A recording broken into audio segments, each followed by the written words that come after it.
And we're back in it. Hello, people. Hello to you all. Mm-hmm. Mm-hmm.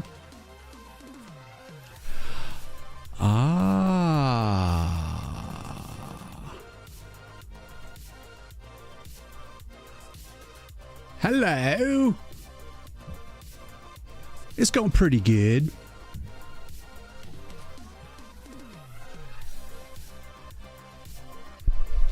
How you doing, Beta? Thank you for being a Daywalker supporter.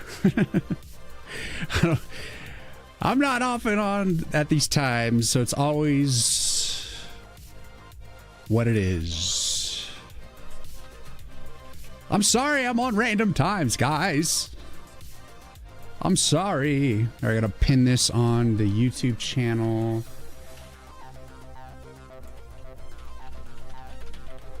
Baby, baby.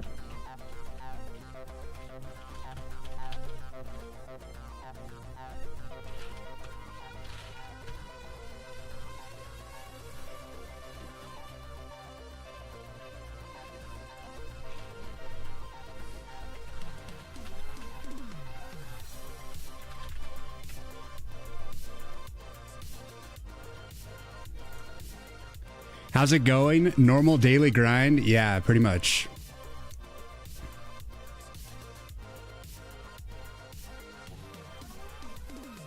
I decided to pull out the gamer earphones today.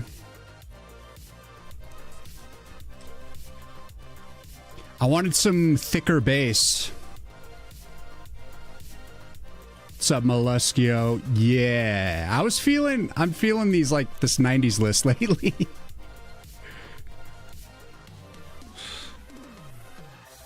So this is I made some changes. To the wheel. And I have, like, a lot of other experimentations I want to continue doing with it. So it's still evolving quite a bit.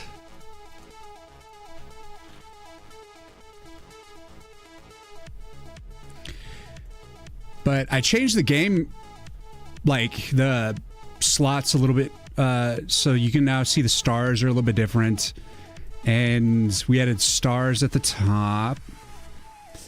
And there's still just a lot of detailing and stuff that I want to do to this. And I want to experiment with actually putting, like, landscape here in place of, like, these blocks. Or, like, inside them or something. So I'm gonna just see how it feels with, like, terrain here. And unfortunately you can't rotate in A-Sprite. Well, I guess you can, like, but anyways, that's what I have so far for summer.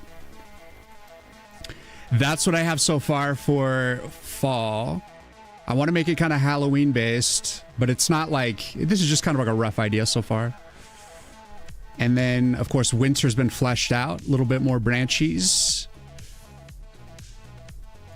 So it's still coming along. And then I added this little cool bridge. So I'm imagining good music choice to hype up. Hell yeah. I'm glad you're into it, Mollusk. Give an engraved wood vibe. Yeah, like, I'm going to be adding more detailing like this throughout. But I was thinking that it feels a little bit like a board game right now. What's up, Akris? Welcome in. So I'm like, I kind of like that. But what I'm trying to create is the illusion of progression. Because you're moving through time, right? It's like it's a seasonal game. So you're moving through the seasons. So I want to have it so that you're going to be this little ghost, this little, like, spirit blob. It's just going to look like a little flame, and you're going to walk around on the map, the mini map here, like as this little guy. And so you're actually going to be just traveling along the path. And so you're going to come through on the respective levels. And then as you unlock the last level, the bridge will form, and you'll be able to cross over onto the one of the next level.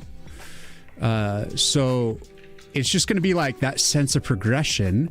And I was thinking it'd be nice maybe instead of doing the board game feel, I still like it, but I just had the idea, like, I wonder what it would be like if I had like a little, still in this like kind of banner type form, some landscape, you know, and you would like kind of travel through a path of the landscape and kind of get away from the board game feel a little bit. I like it though, so it's like it's okay if it's a fallback. I'm comfortable with that. So I'm like just iterating on ideas that I'm having. So it won't be a single location. That's, yeah, like I want to give that sense that you're literally able to walk around. Like I'm gonna make it so that you can just walk kind of anywhere within this little area as the little green spirit smoke thing. And you'll be able to travel throughout. And I'm thinking I want to do maybe something with the center as well. Yeah. And I'm thinking as you cross the bridge, you get like midway on the bridge, it's going to do like the Mega Man pause where the wheel is then just going to turn at that point. So you're going to be looking at it like this. You're going to like walk along, go on the bridge, and then it'll like flip over to be the next season. But I think having like cool little typography or mountainous something here might be interesting.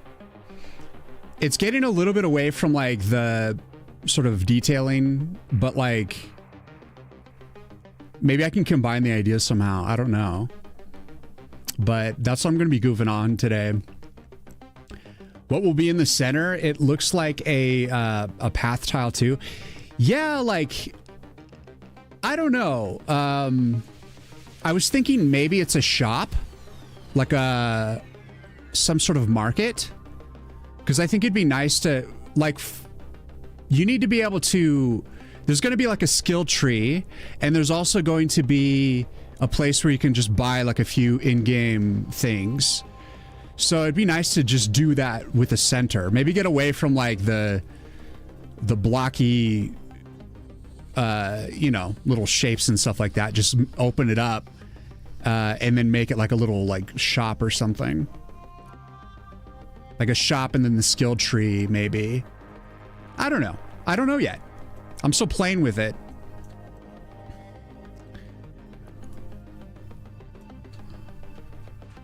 So it's kind of crazy.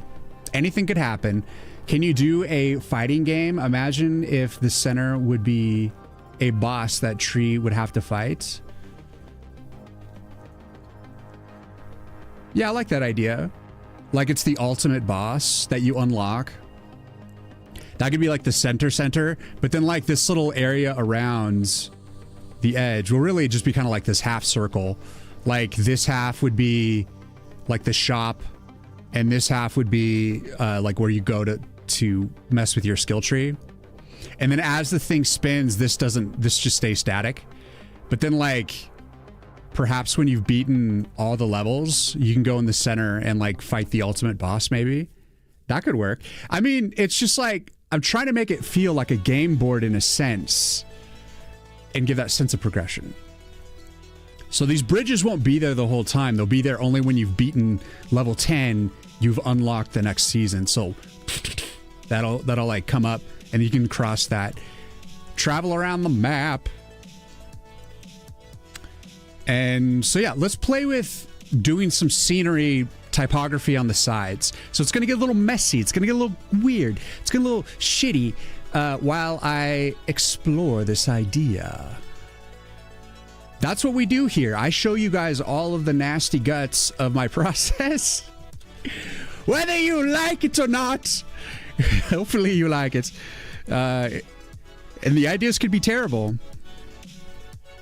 There is no guarantees. I think I'm going to move this to the side. I don't think we need to see the layers. And this will help me from pushing stuff off the edge. Like that. so long.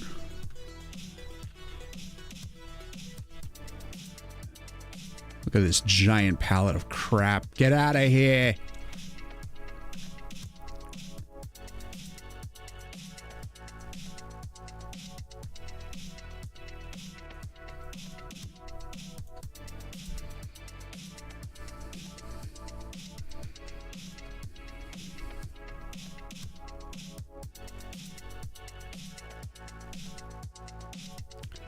Mr. Blue Sky.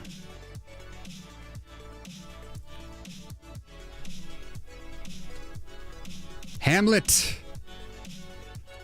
Are you implementing your own rendering interface for this game with OpenGL? I'm using SDL2 to handle all of that.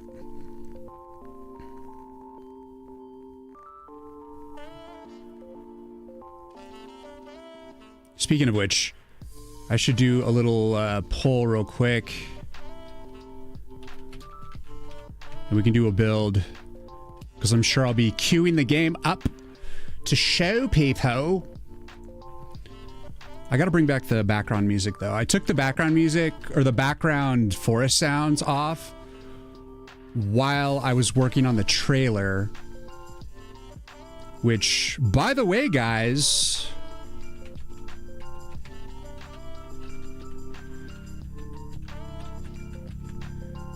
there's now officially thewoodsofwar.com if you want to go check that out.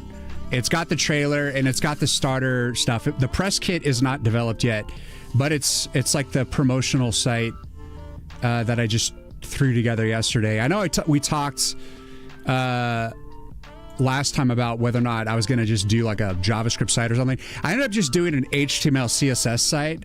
I found a lot of like free templates of like basic HTML CSS setup with like a bootstrap, and it had like font awesome and just basic stuff, but it was already liquid, you know? And so I just brought that in for the responsive CSS. I needed to touch it up a little bit, but I just whipped it out in probably about 4 hours, and took me back, man. Cause like I've made a lot of websites in my day, and it's just crazy, kind of sitting and throwing a website together. Feels like old times. Feels like old times. It's nothing too crazy. It's not meant to be like a earth-shattering website or anything. It's just good to have a little something for when the next fest comes around and press are looking for more information about what's going on. I'm gonna have to put like a press kit page together that's going to have like graphics and extra screenshots and stuff like that, like a fact sheet and things that writers could use if they actually would be interested in writing something about the game. I don't know. Hamlet, thank you for the follow. Cool stuff. Been looking at SDL3 myself as well. Really neat library though. Yeah, I've been thinking about SDL3, but I've never officially released anything with SDL2. And so this is going to be my SDL2 release. I'm dedicated.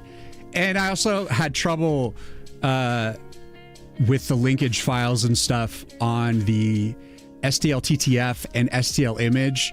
When I did actually port things over into SDL3, but I couldn't get it to build because I don't know how to make the lib files, which I actually realized that you make them with the compiler. You just compile them together. But anyways... what's up, Fat? How you doing, man? Welcome in, welcome in. I hope you will succeed making it before Demo Fest. Oh, man, yeah. Like, I hope I can succeed at all. I have like 30 days, guys. I have 30 days. Yeah, man. I was like, just trusting the process. Yeah, we're just iterating right now.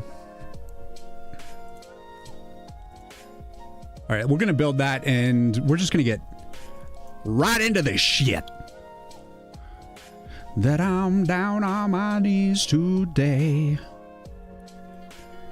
He gives me the butterflies, gives me away.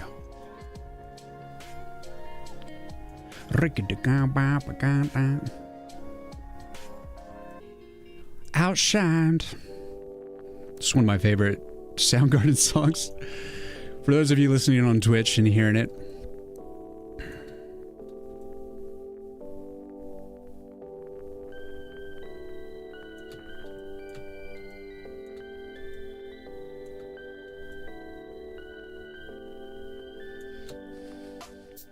What's up, Force Grump? Are you guys ready for some work today? Okay. Let's see. So I was going to play with the idea of putting like a little bit of scenery. So there's two routes that I want to go. It's either kind of like the Art Nouveau tarot card sort of look, you know, or like that combined with doing like a little bit of scenery on the sides. So I'm going to experiment with the scenery part.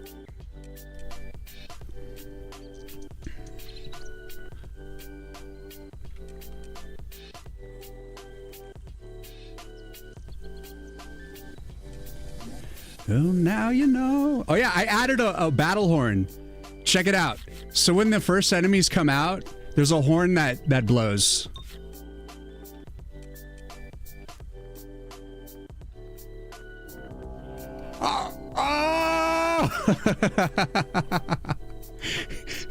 Did you hear the horn? The battle begins. Gives me away that I'm up on my feet again. We should get rid of the intro, so each time I queue up the game, we don't have to look at the intro.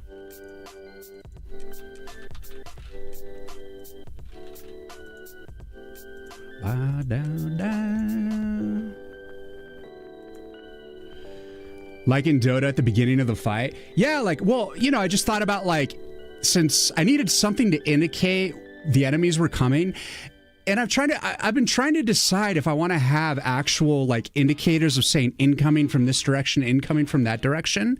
But I recently was balancing and messing with the mechanics of the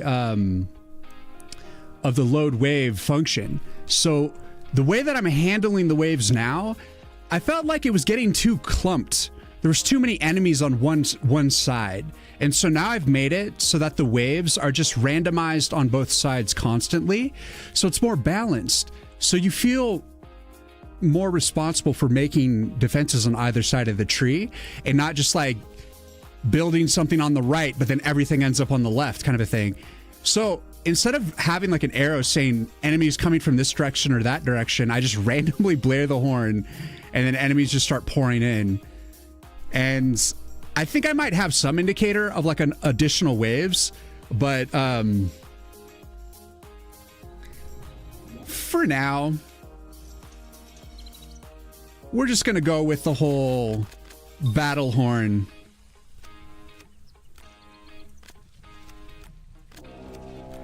Come on, you motherfuckers!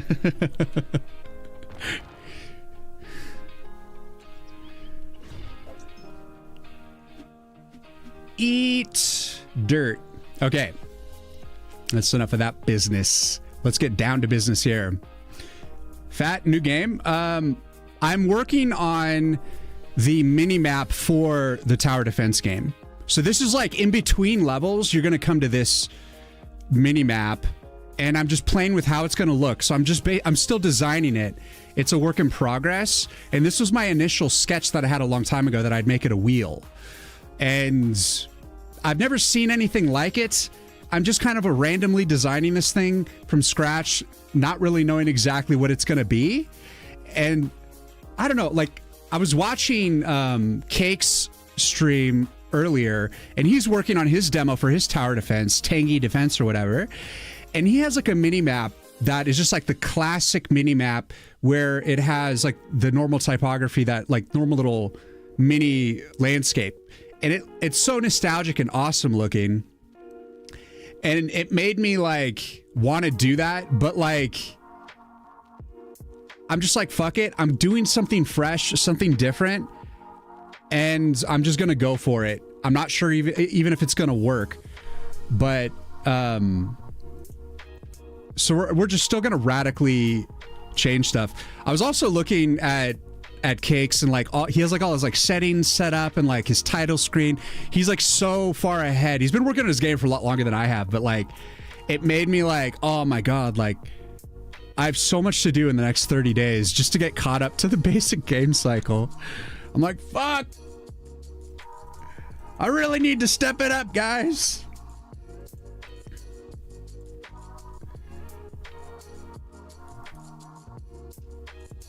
So I'm going to be working my ass off.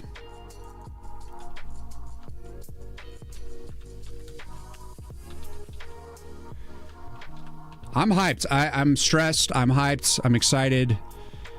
And I'm on like adrenaline, just trying to get stuff going because there's a great deal I need to get done. I was actually talking with my buddy about how I would handle saving game states, saving the player's information. And he had some interesting thoughts about it, which actually I can read the DMs that I had with him and see if you guys have anything to offer in terms of additional insight. It's really interesting. Let me see. Let me get caught up on chat real quick and then we'll read that. Maybe birds chirping on the sides. Yeah, that's a possibility. When there's a new enemy. Oh, I see what you mean. Yeah, like I initially put in the battle horn to be like there every time there was a new wave, but the way I've designed the waves is they're just like happening every 30 seconds, and it was too much. I only wanted it at the beginning, and I think I want a visual indicator, and then I need a little bit of more space between the waves, I think. But for now, it's still kind of like a free-for-all a little bit. The waves kind of overlap slightly. Why step it up when you can step it down? It has cool AI features and get free funding. Next Fest, I'll be joining next Fest after I'm done with the browser-based version. Well, good luck, Forrest. Yeah, man, it's intense. It's intense. All right, I'm caught up. I'm caught up. So let's see. What do my buddies say?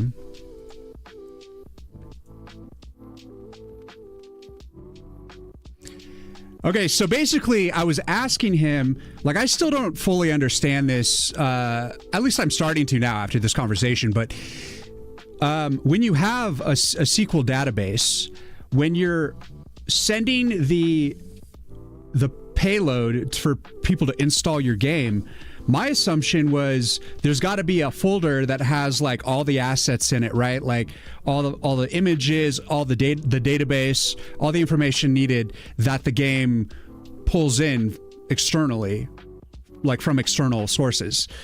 And then what would happen? My question was like, what happens when I need to like patch the game and like say I amend the database, add stuff to it, I modify it, and then I have to send the database out.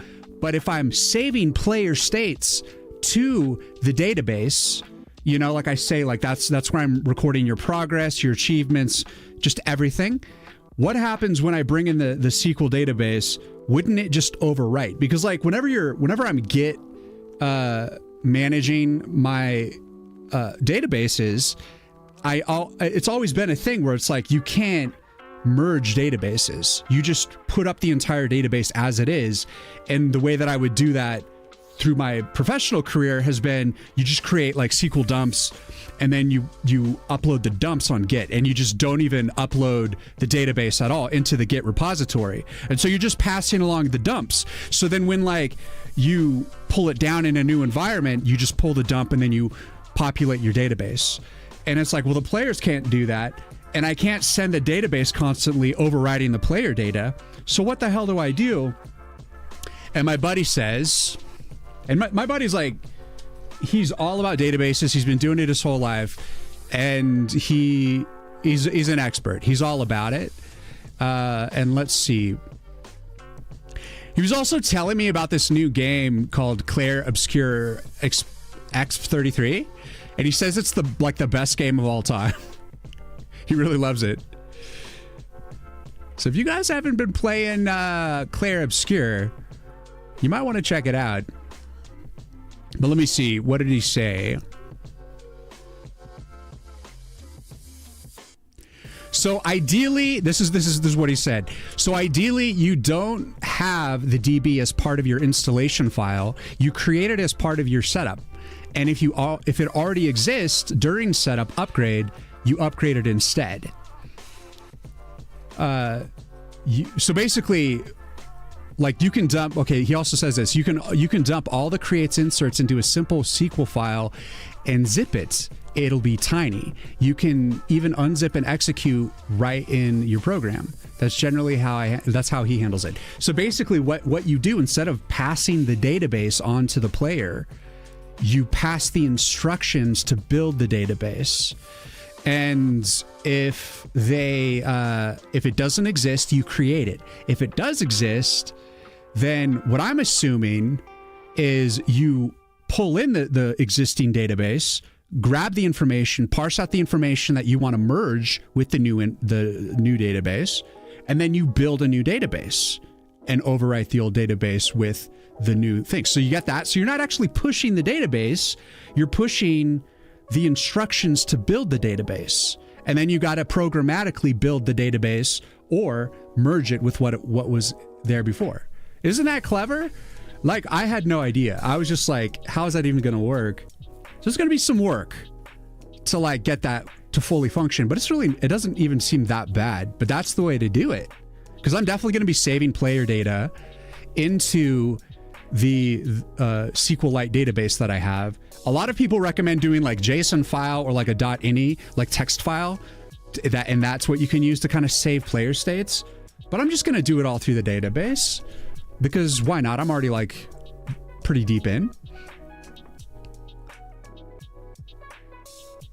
What's up, Cracksbox? How you doing, man? Did you already decide on SQL for player data, or is that up for debate? So you can, that's why I'm bringing it up. If you guys have any ideas after what I just told you, do you have any thoughts? Do you have any approaches that you've researched? I haven't really researched this at all because, guys, I don't have time to do anything. I'm just trying to get like some getting some consulting on this to just see what people think in regards to it. I'm not even sure if this will be set up for the demo. This is just definitely for the end game release. I'm going to be doing that. I think I'm going to be saving the player states to the database, and I'm going to do this whole create or amend, or update database. Maybe I don't even need to actually. I mean, I don't have to rebuild the database. I just have to run the insert on a new database. Like if I add like new fields to tables and stuff like that. So it's really, I am sending them the SQL dump, right? But then I'm like actually running the dump myself, like executing it onto the database within the app. That's what I'm going to do, guys. That's what I'm gonna do.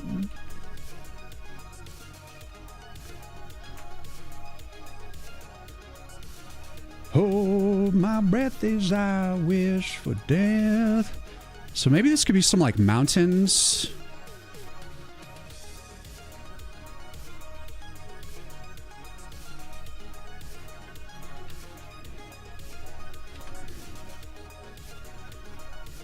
Put a little like, we could put some like forest in there. Maybe a little stream.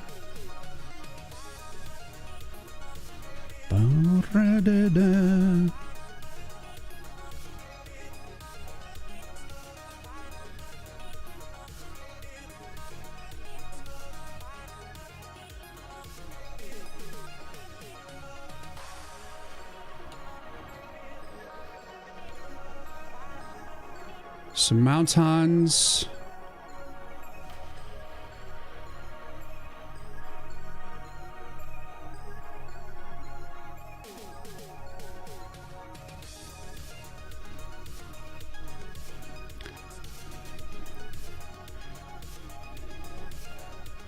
I was like, I'm so happy to have my buddy like helping me on this, because he has done it a million times, and so he's like war torn, or not like war weathered or whatever, like he's been around the block a number of times, and so I know it's a solid approach, but it'll be interesting to see what people also have to say about it. Your trick would be table called migration and record those. Be table called migration and record those. So you have like a dedicated table to like track and record your patches, Chica? Imprisoning me. Yeah, why not is essentially what you said before. It's hard to merge and handle different versions of your SQL tables. Merge and handle different versions of your SQL tables. I don't know, man. I don't think it's going to be that hard because all you got to do is have your checks and balances while you're parsing the tables, right? Especially if you know it's an older table. So then you just have... I mean, I can see it being a problem for like newer and newer tables, but basically, I'm not going to ever change the names of... Once I'm like releasing, once I get locked in, I'm not going to be changing columns at all. So there will always be the existing columns, and then I'll be adding columns, and I'll be able to pull in data. And if I'm saying pulling like a really old legacy table, and it only has like, say, 5 columns, but I've added like 30 of them, I'm going to be checking, does this column exist? Which I guess I need to figure out how to do in SQL. That's, I think, where it's complicated, because like, I'm not sure what would happen if you call on a table actually, and you're running the, like here, let's take a look.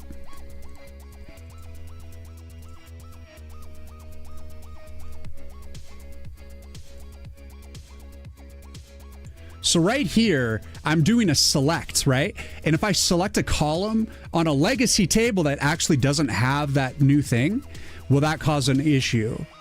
Because here I'm just doing like select, and then here's all the different columns from that table. And then I say from that table. So the question is, if like type doesn't exist on that table, will this SQL call, when I do the SQLite prepare, will it still come back? Because all it has to do is pass this generic call. If I can generically call for things that don't exist, then I can just, this would deal with everything else, because I would have like a null value, and I would know that I don't have that to pass on to the new database. So I would pull in the old database, legacy database, and then I would just do, I'd run a insert into the database. I don't see what's so complicated about it other than that little check, but how big is your player data? I don't think it's going to be that massive.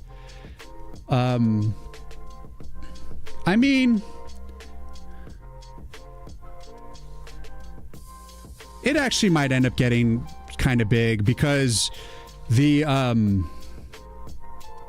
like I saw Thor from Pirate Software say how he likes to save player states, and what helps him with cheaters is using the Steam achievements as a way to track player progress. I like that, but what I don't like about it is if I made my entire game based on that, that would mean you could only play the game online, connected to Steam, and I want to make my game playable without that dependency. So in that case, if I'm tracking like the achievements in the player table, that could get pretty big.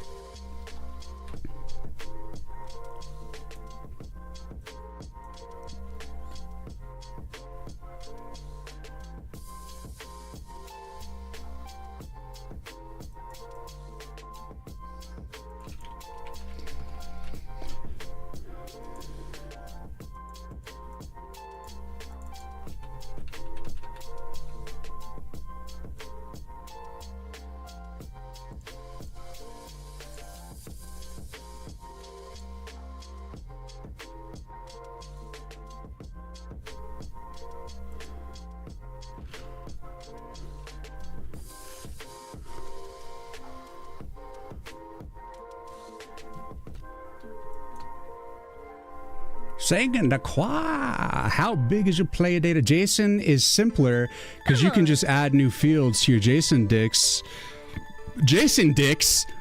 and then the software can figure out if exists, use value, else use different value. I already have the infrastructure pulling in the database though. And also my buddy hates JSON. He's like trying to convince me to never use JSON again. He's like, JSON needs to die. Reemission, Rhymeson, thank you for the follow. Thank you. Welcome, welcome. That sounded like Greek. I'd stick to building my game on browser fully, and after, look how player state will work on Godot version. Ah, Forrest, we are getting into the nuts and bolts. You came here for the from scratch experience. We make things from the ground up. So we ask these questions. It's not that big a deal, guys. I'm going to take you along for the ride. Not today. Right now, it's just the preliminary kind of consultation and figuring out what I'm going to actually sit down and learn. And it just sounds like I need to spend time figuring out how to update and insert into SQL tables, and then start running updates into the database, which will be interesting. So I'll have to create like a secondary version of the database, amend it, create a dump from that, then put the dump into like a folder into my project, and then run the app and see if I can like pull in that dump and then amend the database successfully. It's not that big a deal to test. I don't know. I think it's going to be fun. With JSON, people can manipulate it too easily. People can manipulate the database if they want to. If people want to like cheat their way through the game, that's their prerogative. The whole point of the game is like, for instance, like if you played World of Warcraft and you could just push a button and instantly play at level like 70, like back in classic day, that was like the high level. Now it's like 120 or some shit. But like, let's say it's classic. If you could just push a button and you instantly have 70 and you instantly have like all the legendary gear and everything instant, it's just one button. Do you give a fuck about any of it? You just like play it for as long as it's fun. And then it's what made World of Warcraft fun is leveling up, earning the stuff, fight, like having like the shitty spells, and then suddenly you got the good spells. Fuck yeah. And then going in like fighting harder enemies. That like progression, that play cycle, that's what makes it fun. If people want to go in and instantly give themselves level 70 or whatever, you know, respective to whatever, however you might describe it in this game, then I just don't think people would do that, because that just would defeat the purpose of game. Exactly. If I have a recorded, say, patch 2 applied, and now I'm on patch 7, I know I need to get and apply patches 3, 4, 5, 7, 6, and 7. Oh, I see what you're saying. So your migration table is tracking the amount of patches. Oh, that's really good. Chica, that's smart. Migration table.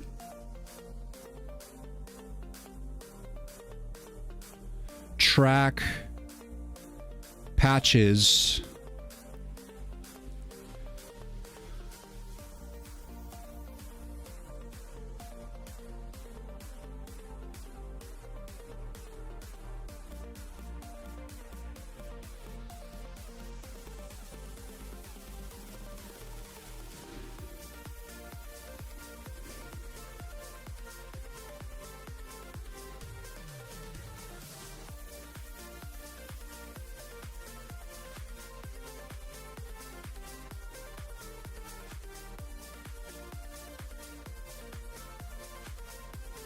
You know what I love about that is if we go through the migration table, we know we're on version 2 and we're on patch 7.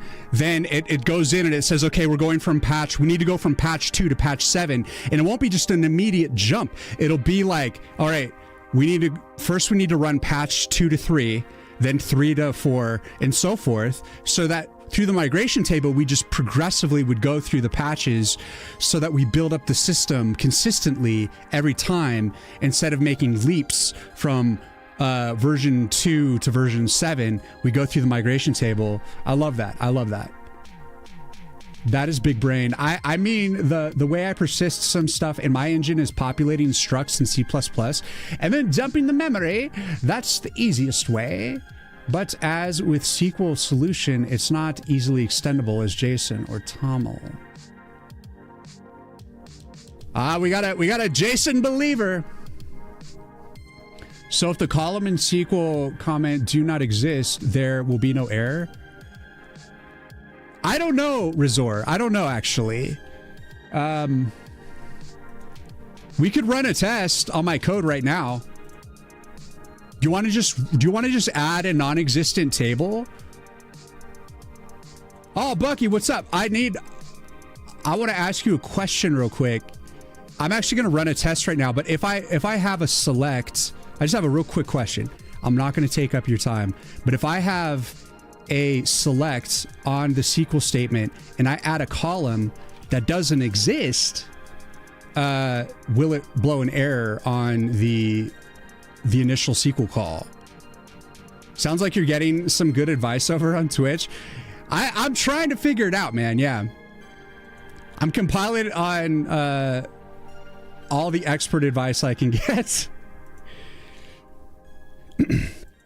Well, you were until they tried to sell you on JSON. Guys, I'm not doing JSON. I already told you. I already have a SQL database. I'm sticking with that, man. So I'm going to run a test. If I add a column that doesn't exist, this one's going to be called the fart beans column. Doesn't exist. And this is on the get cards call. And we're going to build and we're going to see if it just runs anyways. And I'm going to see if Bucky has anything to say about it as well.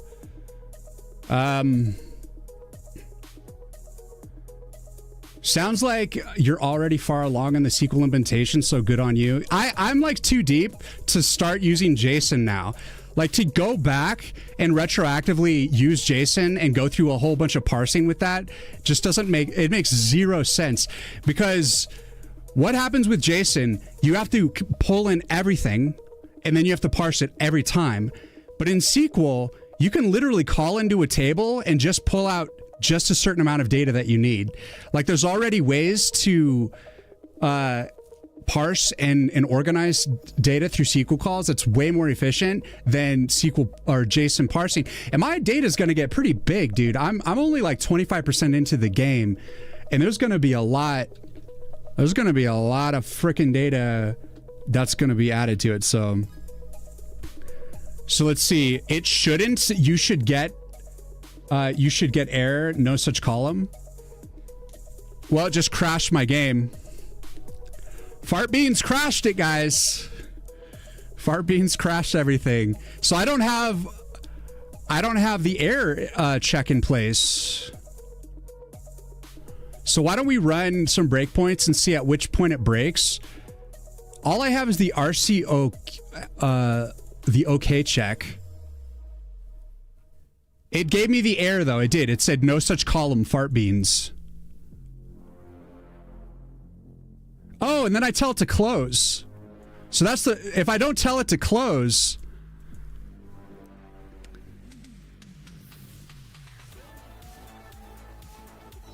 Yeah, because like the way that I parse it doesn't, it's like if I pull in a non-existent column and it just fails, I just need to get rid of this close. Yeah, because Bucky, I'm talking about, I was like reading what you wrote to me about the, you know, like creating and updating the SQL by just bringing in like the SQL zip or whatever, and then using that to amend the database, build the database if it doesn't exist, but amend it otherwise. And I'm starting to wrap my head around what happens when I bring in code that is like, you know, like I bring in SQL stuff that's patch 7, but it like is calling on like a legacy database that doesn't actually have all that stuff yet. So it's like I'd want to call on the legacy database with all this stuff. But I'm wondering if on the migration table, I could like also include the SQL call of that table. So then I could do like an official call that would be safe for that patch like say we're on version 2, we have like our migration 2 SQL call that we do that doesn't have the patch 7 SQL call that has a bunch of extra columns.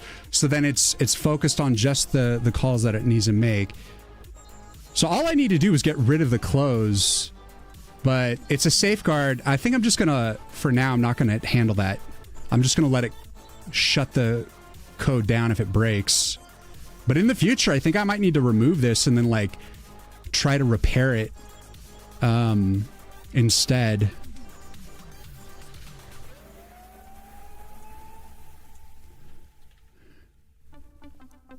JSON is not a data storage retrieval format. It is a data interchange translation tool.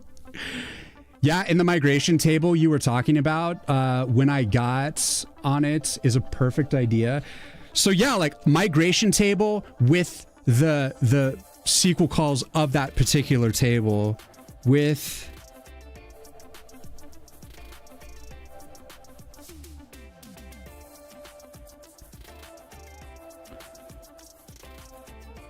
so then I like on the player table will track the version that I'm on, the migration version I'm on. And then I'll go through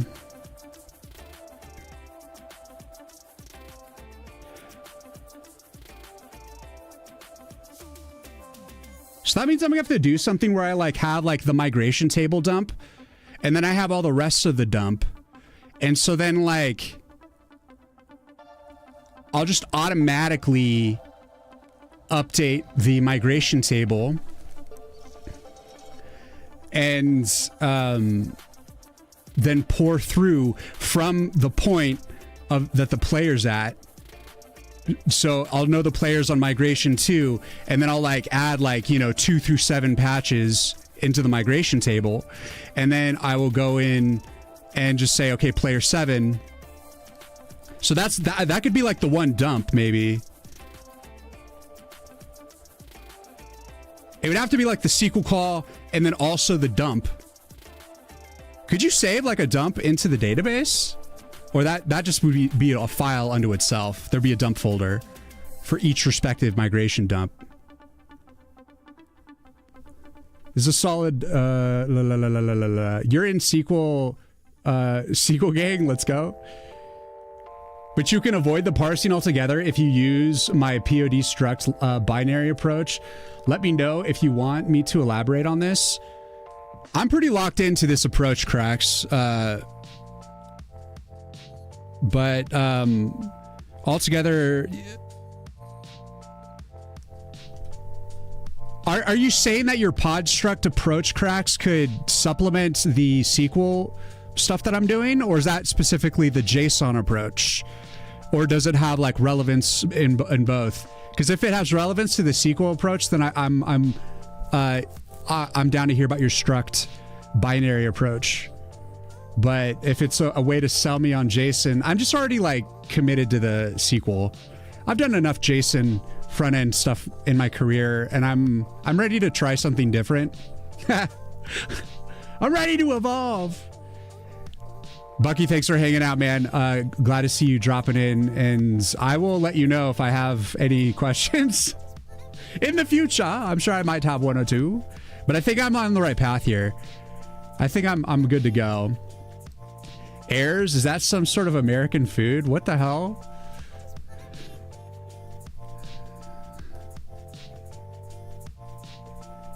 Was just excited to see you dual streaming. Good luck. Oh yeah, I've been dual streaming for a bit. I was actually streaming to TikTok as well for a while, but then I said something controversial that went against the sensibilities of China, so they shut me down. They restricted my content. So I'm like, I'm never going to live stream to TikTok again, because they can kiss my ass, because I'm free, baby. But if I can start posting to TikTok when they lift the restrictions, I will, but I'm not going to ever go live on TikTok again. It's not worth it. It's going away anyways, so for now we're just going to be Twitch and YouTube. Currently, you need to parse my JSON game state to check different versions as far as it goes. It batches new data and adds into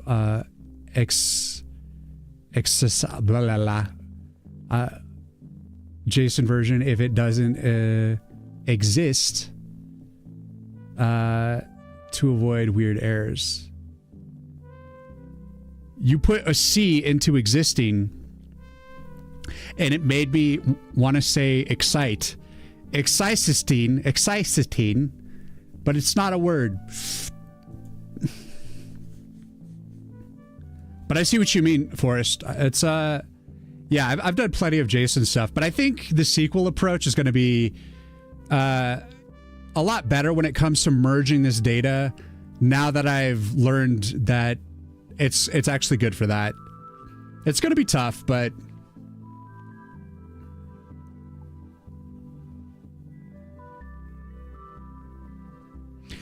it's not relative to either SQL nor JSON. You just dump the RAM memory region containing your data structs that holds your player state.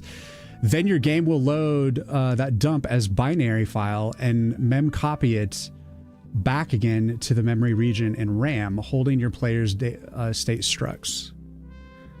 So you're like, in effect, like clearing the cache of the player state? I mean,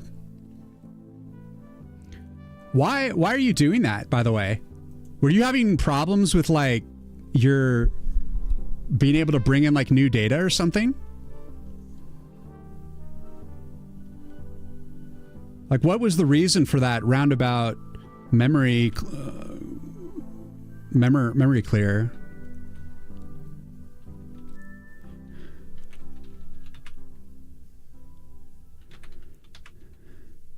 I'm curious, but I think I have an approach. I think I'm going to do the SQL thing. I'm not totally understanding how everything's going to work 100%, but I have my starting point, which is pretty good.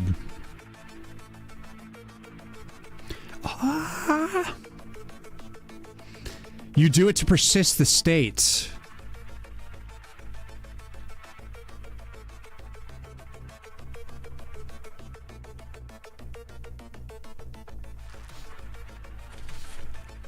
Persist through what? Like, I'm trying to imagine the scenario. Are you like, you have like your data that you're pulling in, and then you're trying to pull in data later on, but like persisting the old data or something? It's obviously relative to like the scoping or whatever that's happening in your game. The state is then stored in disk on file. I'm going to be pulling stuff in through my SQL database, and then I'm going to be parsing it into structs. And as it modifies, I'll just be updating the data.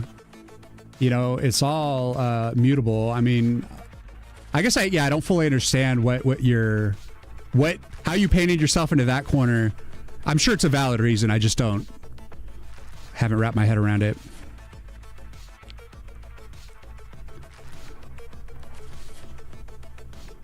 Egg.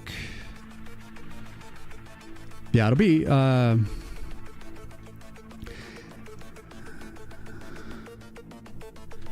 interesting to tackle that.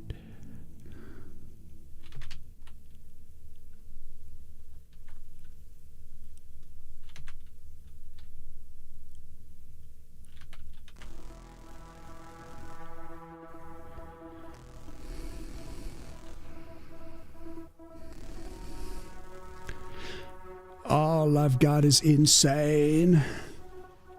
I love your music today. I'm more convinced you are the vocalist for Five Finger Death Punch right now. I've seen Five Finger Death Punch live, and they fucking rocked.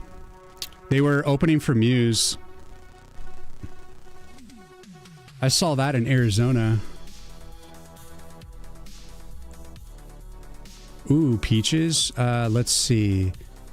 Let's keep it...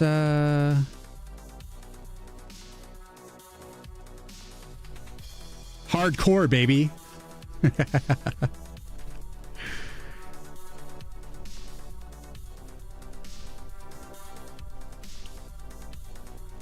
Yeah, I'm like moving at a mile a minute right now.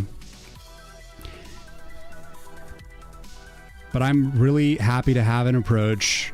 It seems within my grasp. No big deal.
We achieve the same thing, but I don't have to do the parsing. Okay, so feel free to hit me up on Discord, Cracksbox, if you want me to go through it in more detail. It's definitely interesting, Cracks. I'm already like a little too in deep with the whole parsing the sequel stuff, so I don't think I'm gonna shift gears on that. I don't have time, man. I've got 30 days to do everything. And honestly, I'm not even sure I'm going to get into that part of it yet. Like, the demo might end up being like a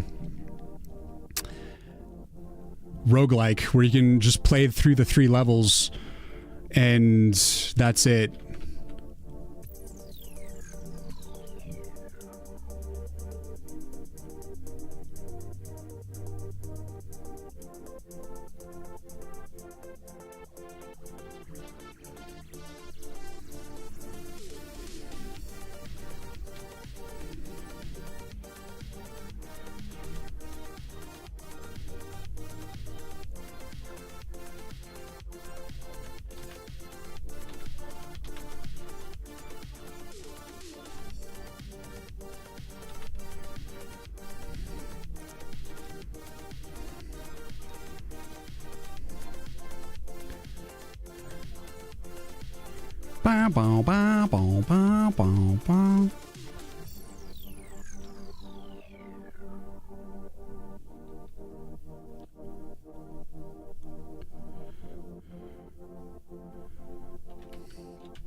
So right now I'm just experimenting with the concept of like putting little like scenery here and just kind of guessing at what might work here.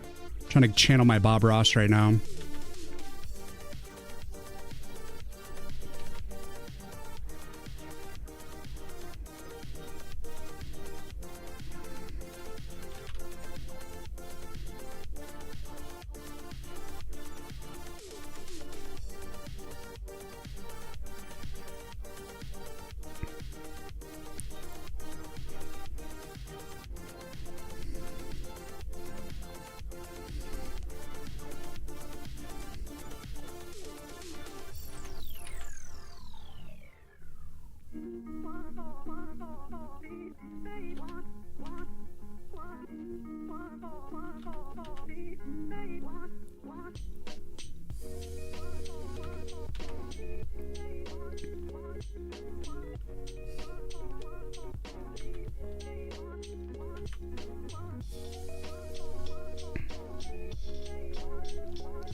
You started learning pixel art yesterday? It's hard. Doing well, thank you. What's going on, man?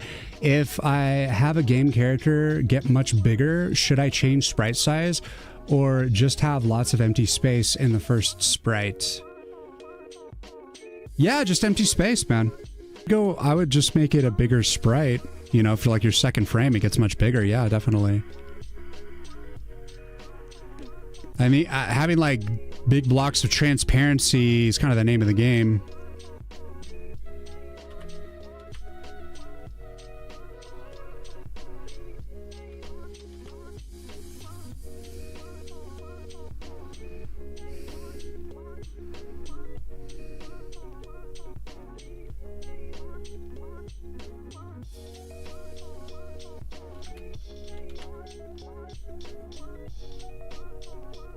Trust in me and fall as well. I will chew it up and leave.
Down. Yeah.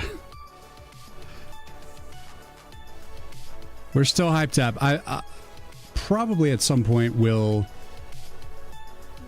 start. We'll listen to some focus music, but we're still hyped.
Just read about you under the stream. Talented person is talented everywhere. Damn. Sidhu, thank you. Cool, thanks for the tip. My character gets like 10 times bigger, so I wasn't sure if it was a bad idea. It depends, man. If you have like 80 frames of animation for the small guy and then like another 80 of the big one, then I might separate them.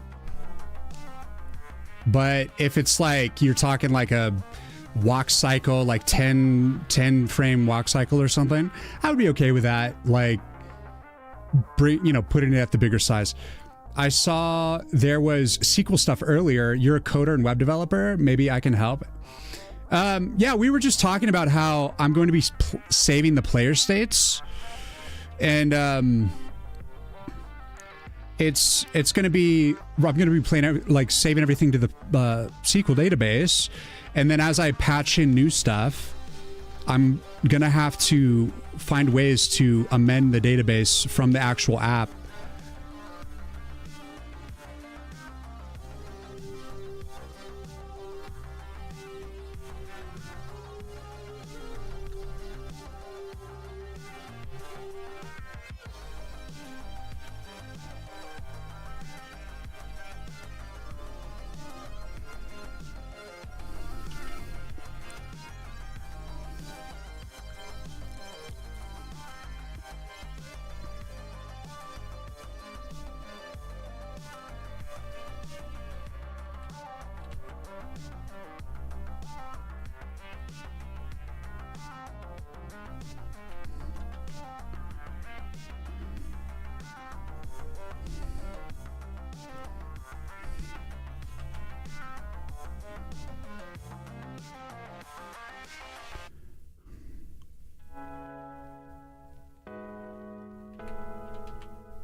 Damn.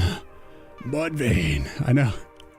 I feel like I'm starting to feel like we need to morph the sounds here.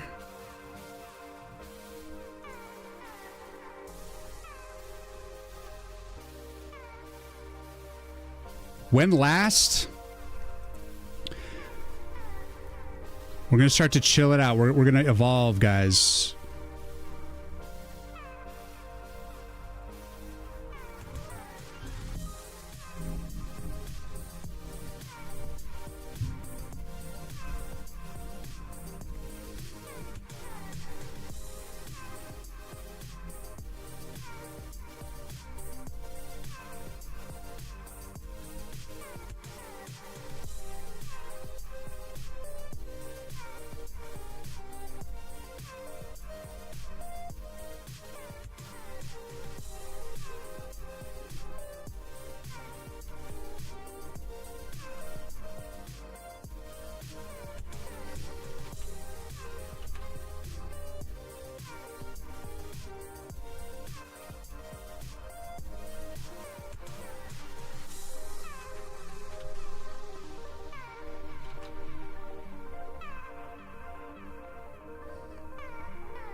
on. Pirin, thank you for the follow.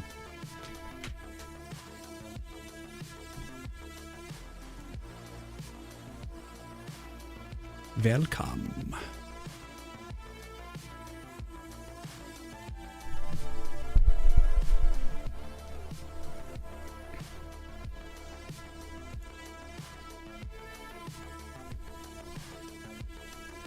Good shot, man.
You're working the whole day with Fallout soundtrack playlist? It was so good, but now I'm ready to amp it up.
What Motorhead song is this?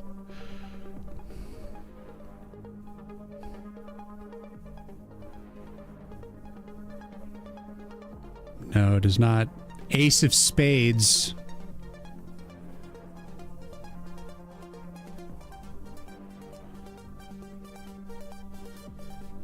Remember when Dave Grohl did like a side band with the Motorhead singer?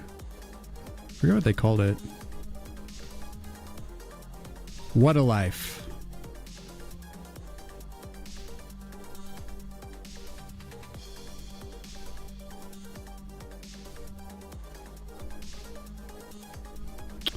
I forget what it was called. He's done a lot of side projects.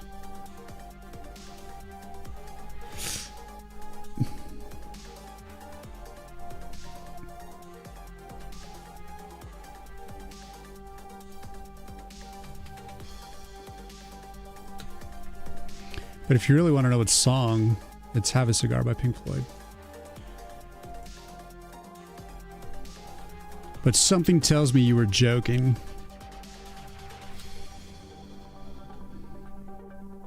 Ocean Man.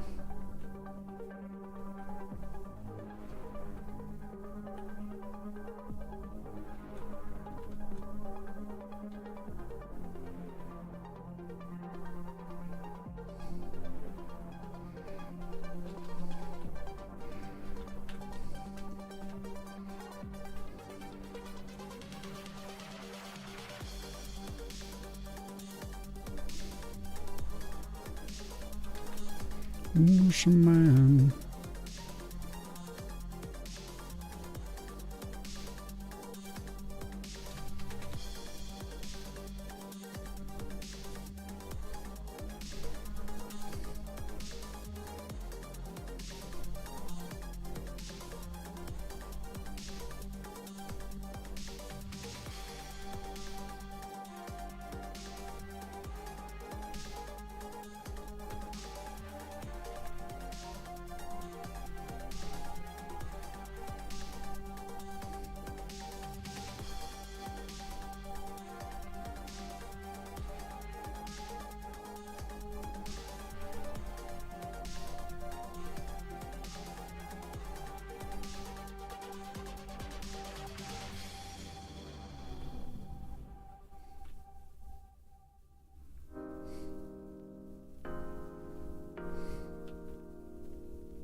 I'll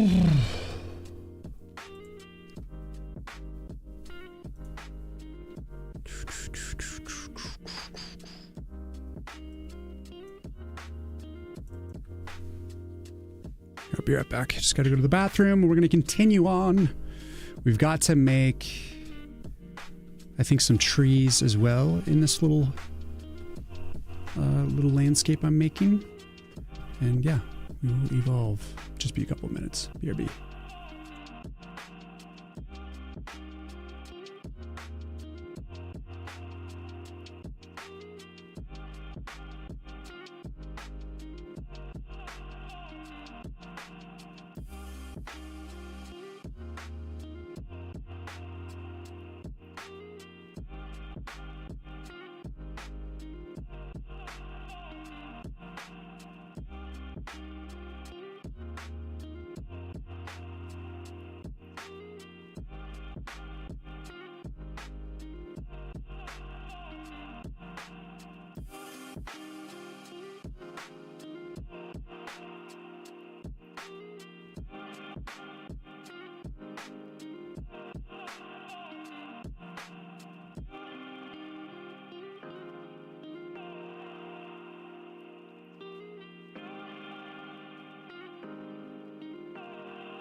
Whoops.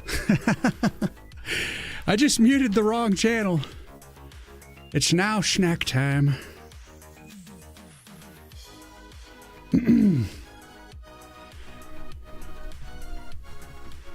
Andrews, welcome in. Hello, good to see you as well. I know today I just been streaming at kind of random times because cannot be contained by a schedule. But I'm here. I'm here now. So welcome.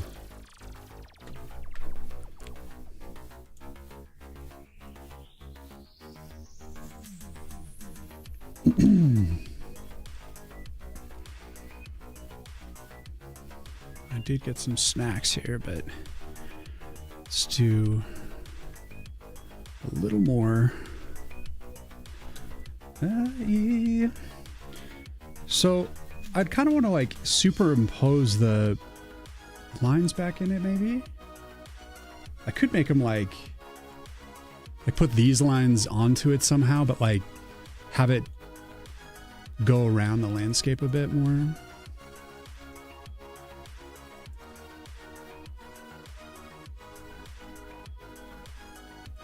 Because I still want it to feel like somewhat like a calendar.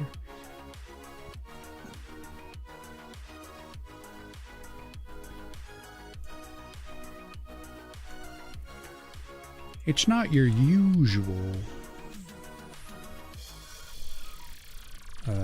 mini-map, you know? It's not regular.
It is crazy.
Saush, thank you for the follow.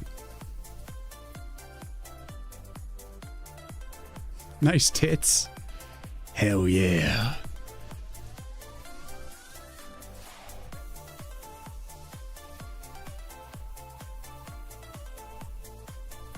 Nice tits, you say?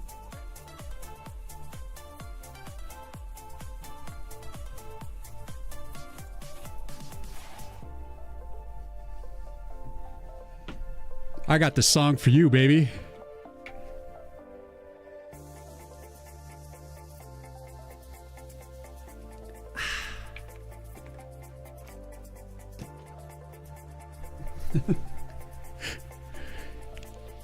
You should see the stack on my waifus. Ooh. Fucking perverts. Get a hold of yourself. Bro wanted to comment it for a long time. Only bald dudes could be as cool and chill as hell like that.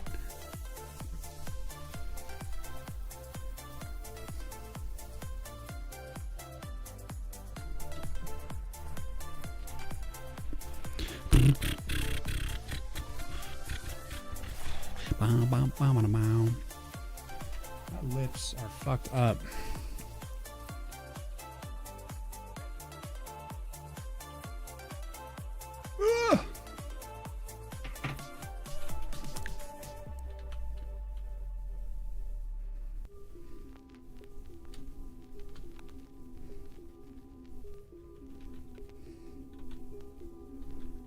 Oh shit. Son of a bitch. Put that on the wrong layer. I hate it when I do that.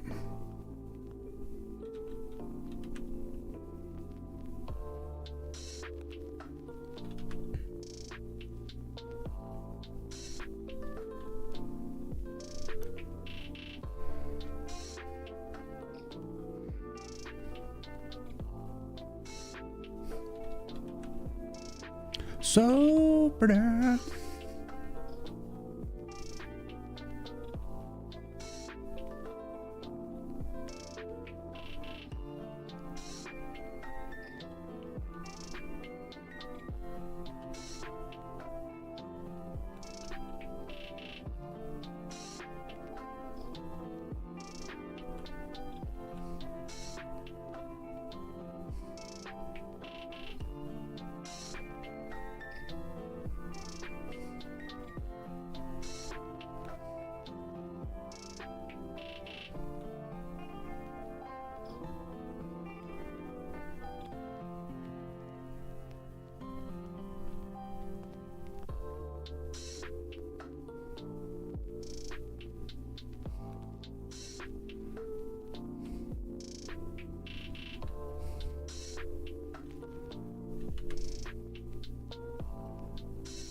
Mom Hoppa teacher.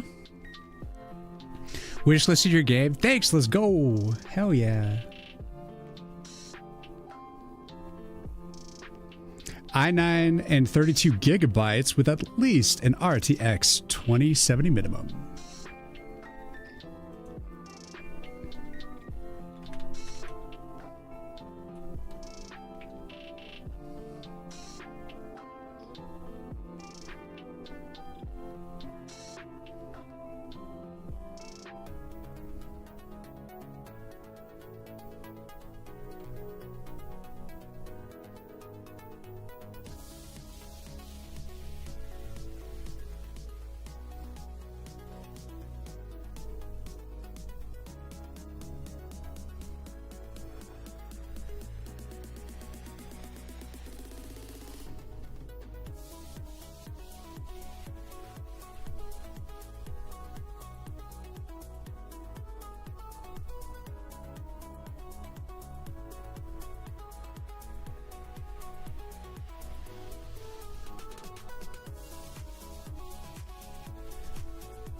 Is that a Cintiq Pro?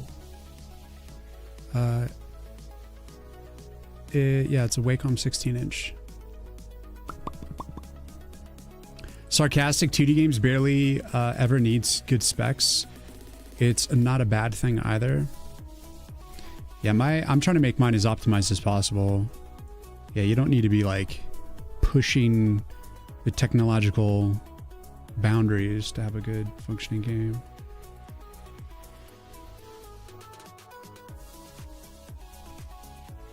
I don't really love that.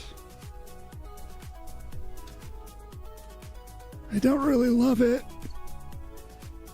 So take it out.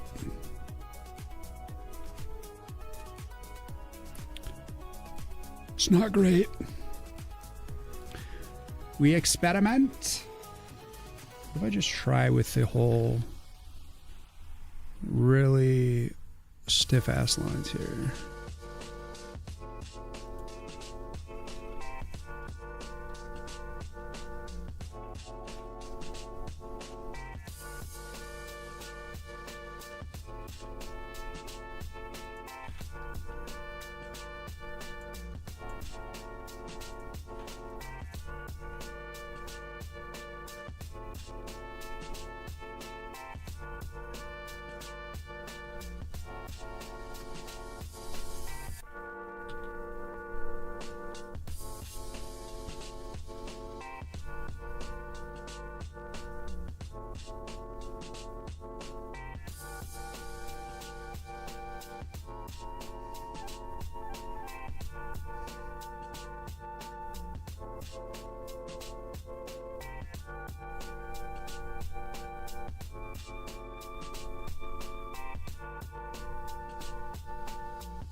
I think I'm just gonna have to break free.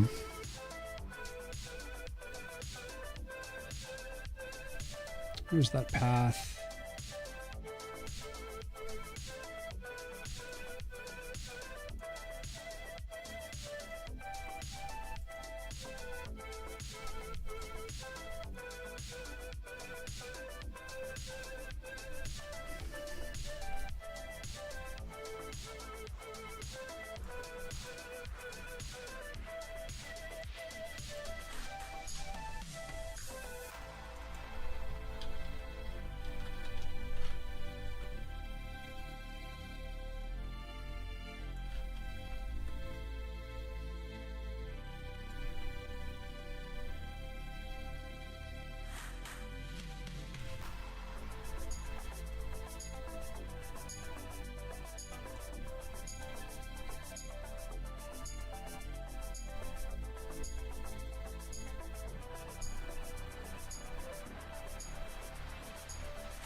I don't really need the numbers, do I? And I kind of do. Indicate what the hell's going on.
What engine am I using? Yeah, so I'm writing it in C++ and SDL2. There's no engine.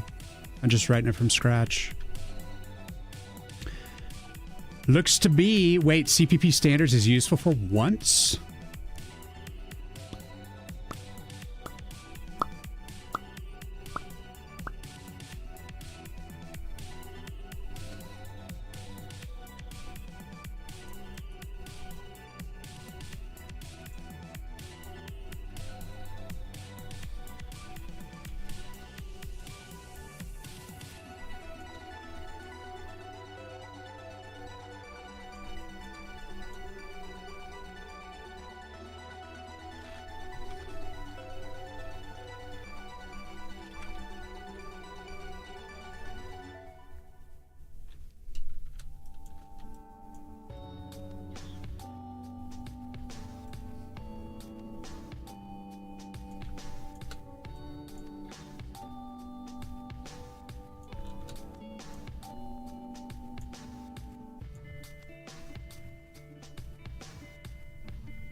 Nature Crank. How you doing, man? Thank you for the sub. Just subscribed. Damn, 55 months. How you doing, man? Legacy man. How is them trees?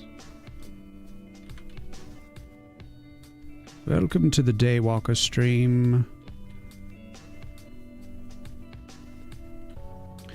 where we get Daywalker things done.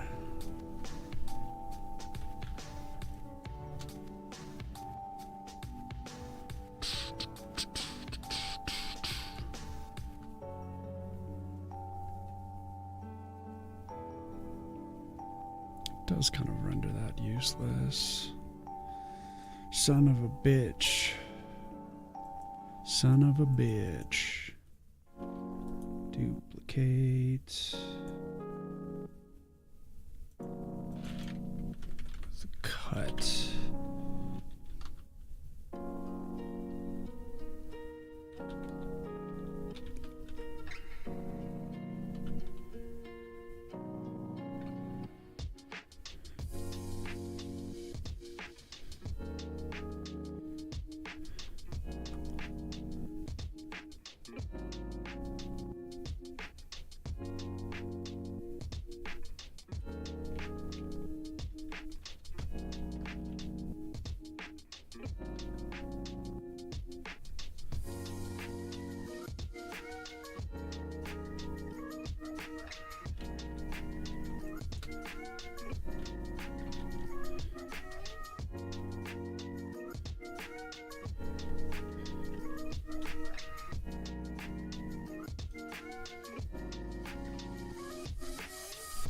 Yo, yo.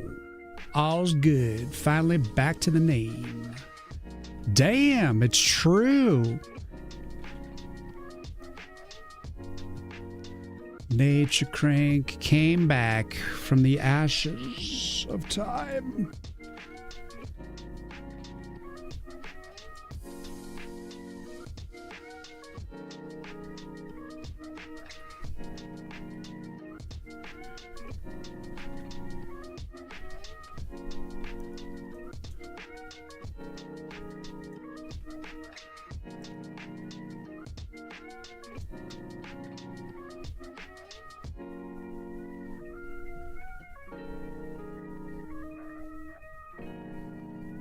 Joining the dark side of the day side.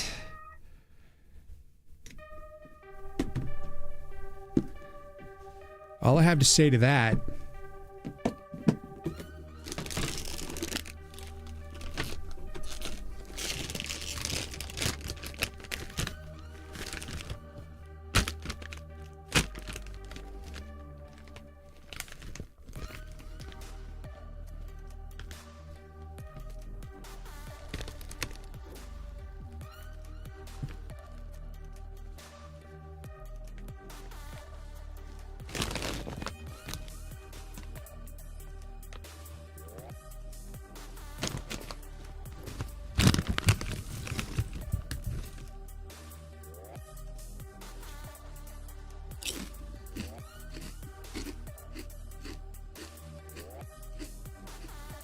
You be moving to Idaho for at least the summer and Monday.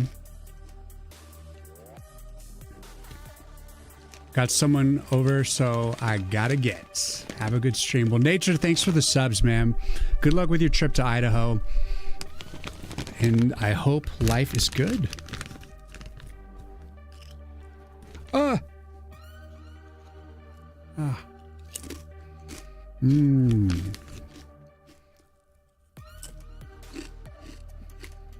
Just realized you can use chopsticks to snack without dirtying your hands.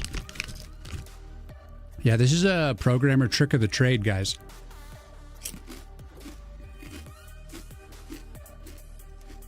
Big brain. Truly a discovery, but it does not help when it comes to shirt plate. Shirt plate's still collecting crumbs, but that's okay. As long as it's not my fingers.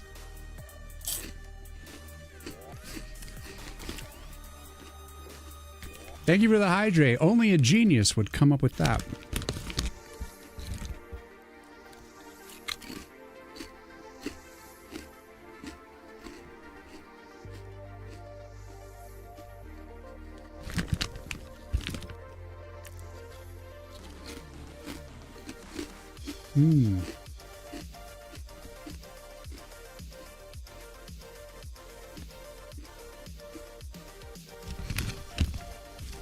Yeah, I'm getting crumbs everywhere. But I don't care. It's barbecue chips. Barbecue!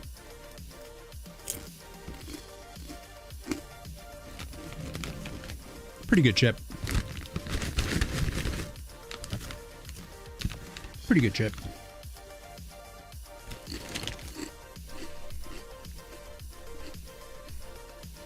That's where you get your ASMR chip crunching.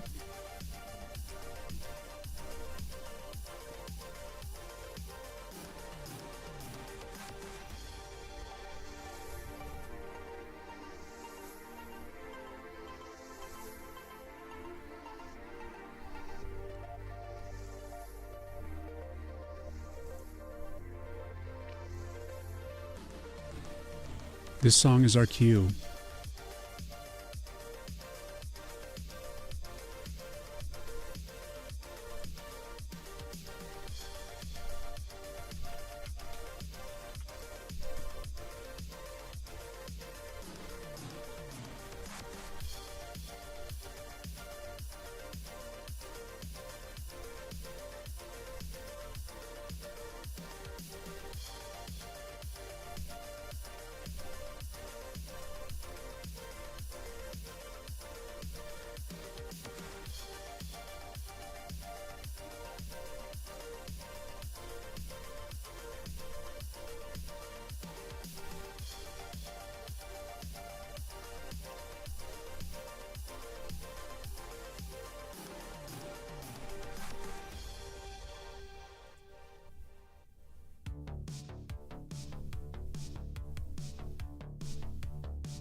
Uh-oh.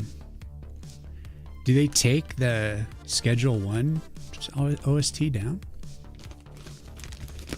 Crazy. Sag. It's a good one.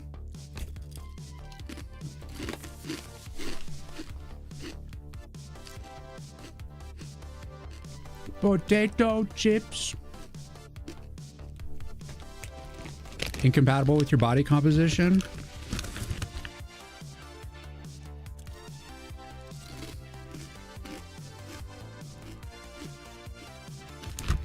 Well, I will enjoy it for you.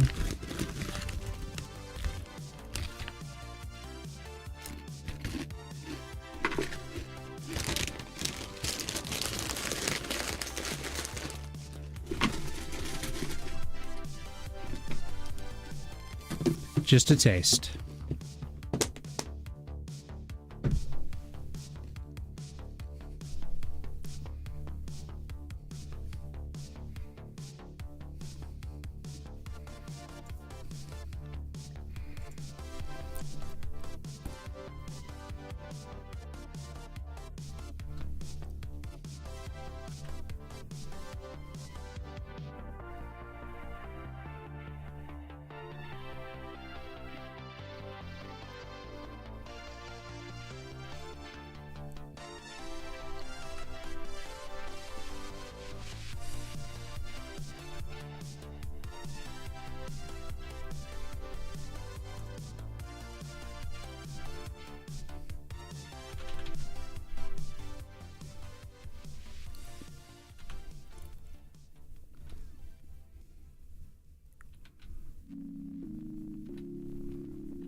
Yo, Hillfort, what's going on, man?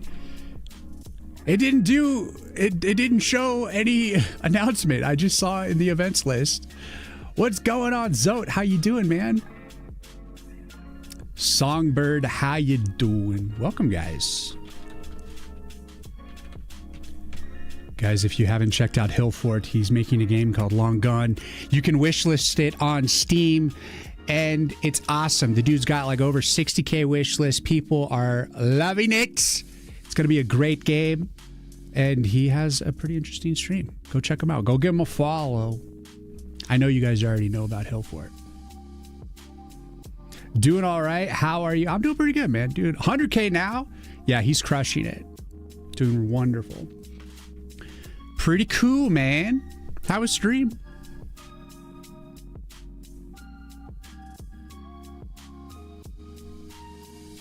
Hey, hey, hey. Maybe one day the shirt plate problem will be solved by physicists. Maybe one day. Maybe one day. Zote, thanks for hanging in for the raid, man. You're awesome. Hillfort, what's going on? No worries, man. Going to raid and run. Our neighborhood is getting hit by lightning. Oh, shit. Well, thank you so much for the raid, man. And carry on. Hope the lightning does not destroy all of your stuff. Gotta shut everything down. Hide in the shadows. Motion, thank you for the follow. Welcome in, guys. So I'm Riyin Arts. I'm making a game called Woods of War. It's a tower defense card game. And I just added in the battle horn at the start of the level. Here, let me show you guys. So you play as the tree. It's a tower that you build, use like these cards to build other armaments onto the tower. Check out the horn. So we build stuff. And then the horn blows. And the enemies come, and we must kill them. And you're dealt cards like every 20 seconds. And when you kill enough dudes, you earn a special card as well.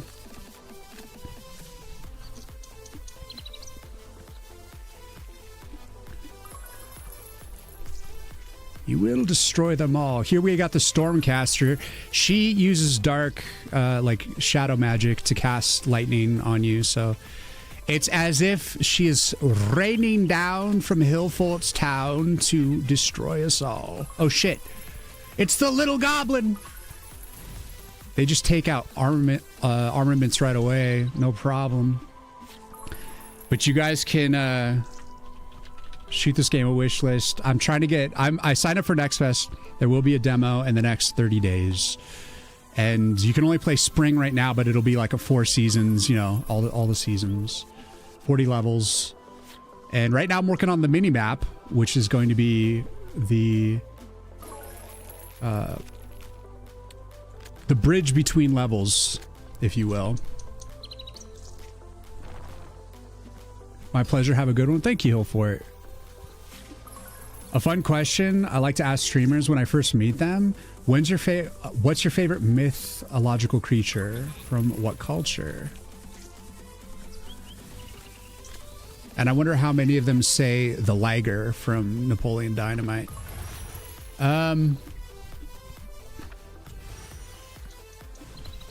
So here's a special card. I have to think about that for a second. My favorite mythological creature.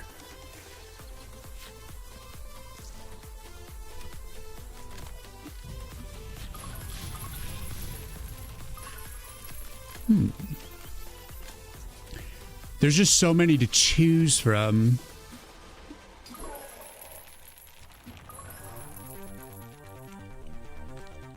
So anyways, that's the game, and this is the mini map, and yeah, geez.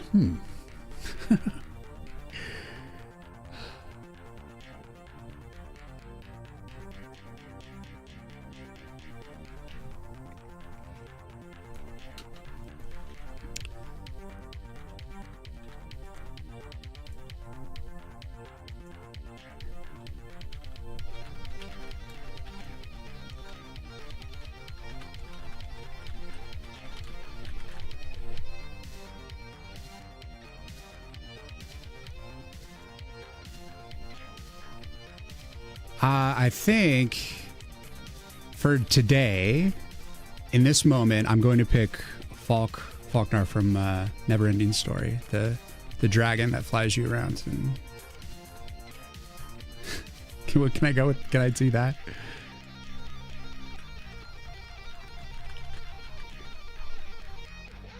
Falkor, known as the Luck Dragon. He's my favorite mythical creature. As of this day.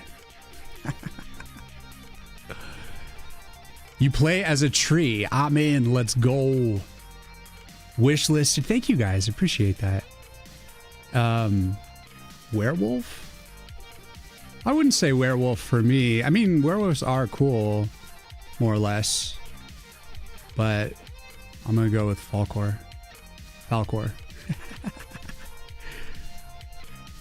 He's so friendly and he flies you places. My favorite from my culture are the Chupacabra, Dullahan, and Churchgrim. Game looks really great. Thank you, Razor.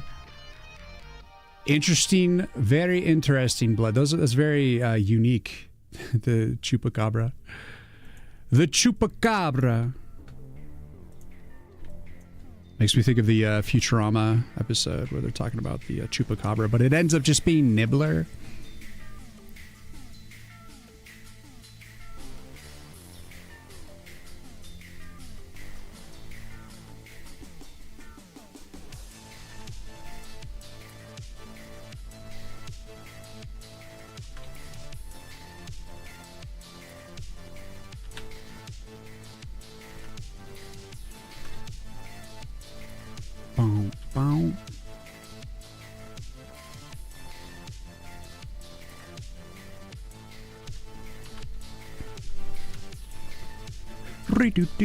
So yeah, I have 30 days to put together a demo for Next Fest. So that's the big challenge right now.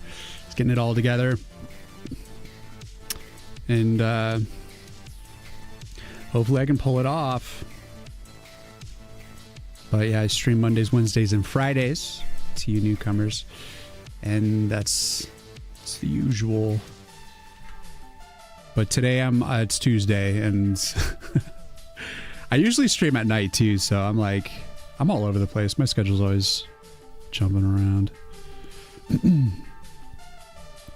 There's just lots to do. I'm always just pushing, and my schedule just like is continuously changing.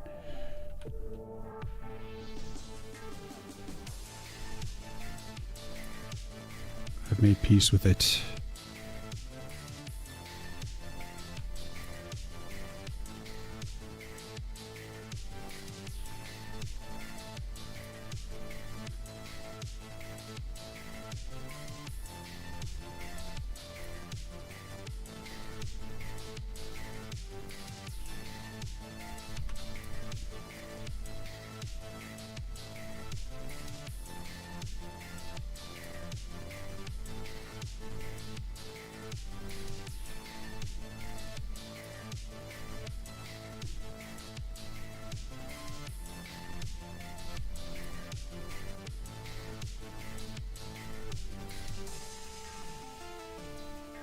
I'm trying to do like kind of a different take on the mini map, you know.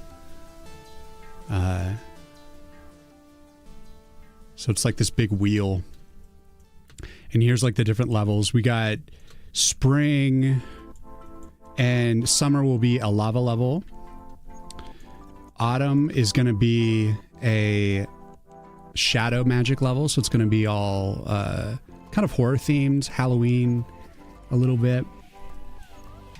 This is just a rough thing. And then we got winter. So I still got to refine these little mini biomes, and then we got to add detailing to these colored banners as well. I want to put like, you know, water in this one, and like leaves or some sort of foresty looking thing in here. Lava flowing in this one, and then shadow, I'm not sure, some sort of energy or something. But I'm just working on like changing it to be a little bit of a little landscape here that we would kind of walk through. But it's really representing time, you know, because you're going through seasons and you're just kind of moving through time here. The wheel. You're Canadian, so your favorite mythological creature is a financial future? Damn, we leave. A lot of Americans are always stumped by the question, thinking they have no cultural mythological creatures, forgetting that cryptids do fall under that umbrella. I don't know. I consider Neverending Story to be like a big part of my childhood. And it's a mythological creature. It's like whatever like influenced you, you know? I don't know.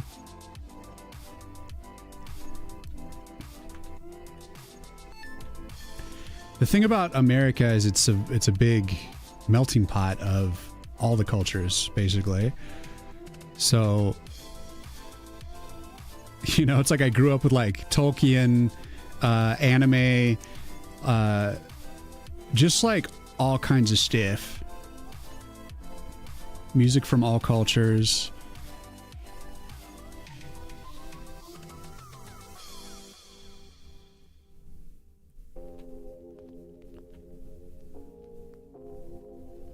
So it's definitely hard to pinpoint.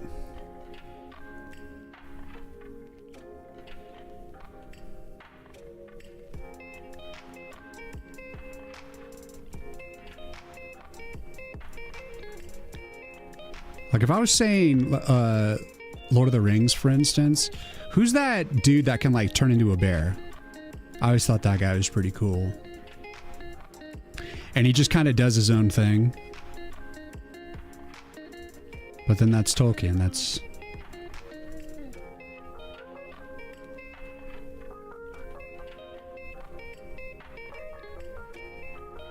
I'm not really adhering to the rules. I like what I like. Forget that guy's name though. Nice trailer, man. Good job. Thank you. Thank you. Oh, Bjorn. Hell yeah. Pretty dope.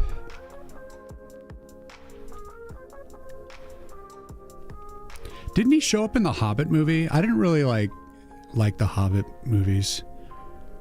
They were pretty trash.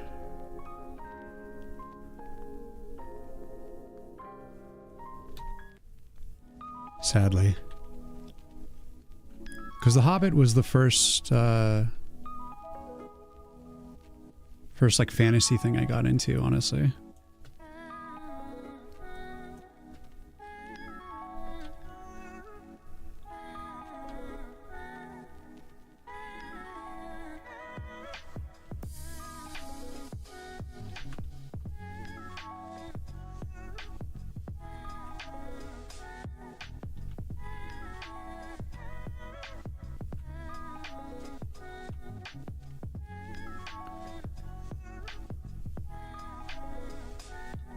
Bum, ba-dum, bum, bum, bum.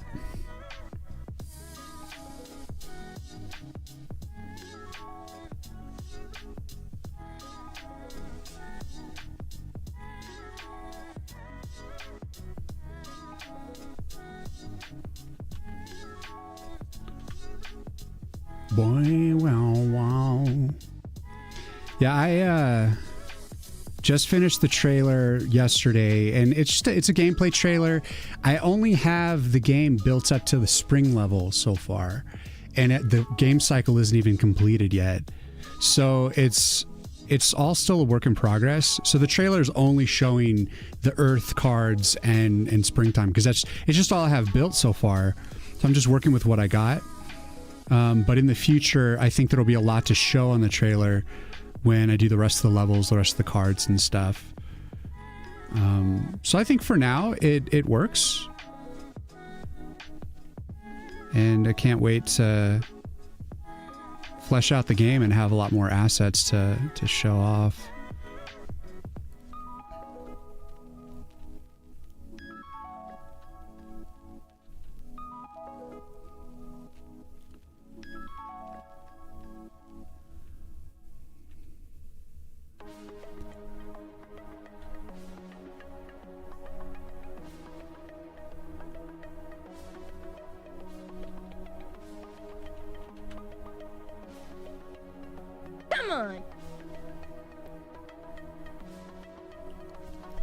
Blood, thank you for the follow, man.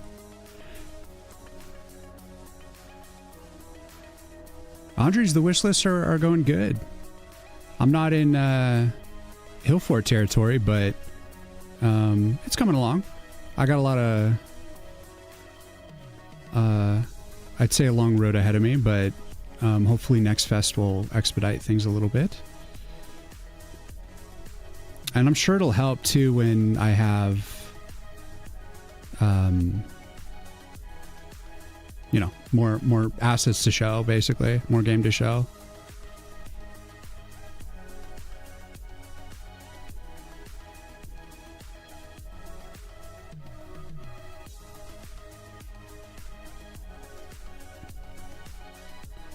But there is consistent growth, and hopefully I have a good modest amount when it comes time to release.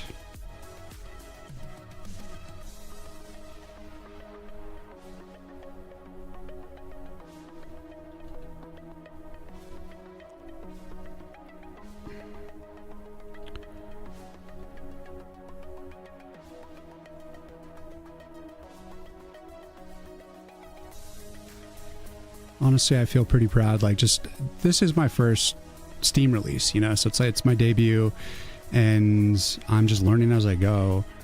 So literally, like, any level of success, however small, would be like still happy for me.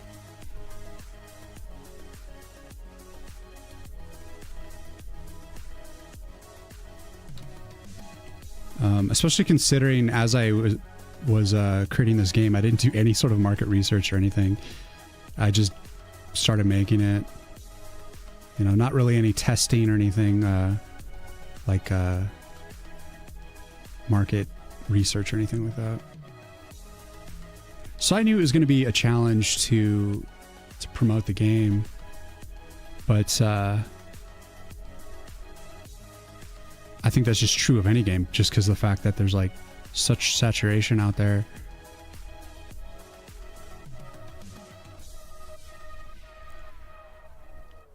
But yeah, like, my big goal is just get the game out, get something built, released into the world.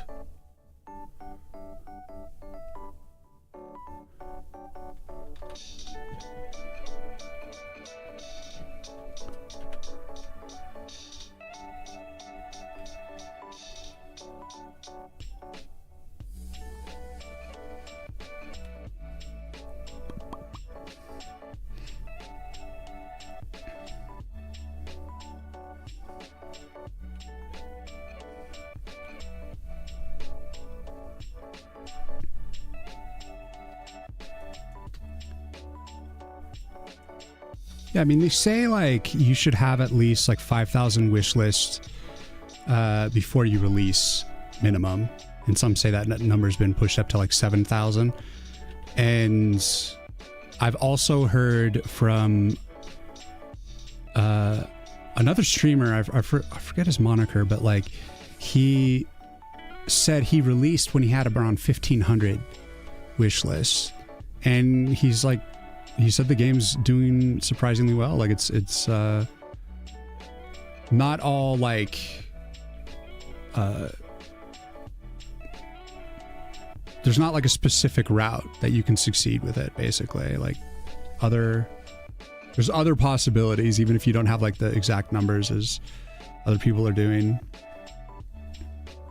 Obviously though, the people with a lot of wish lists are going to be doing great, and it's certainly something you should aim for, but at the same time, it does seem that even if you do have less, there's still some success to be had, basically. So it was nice to hear.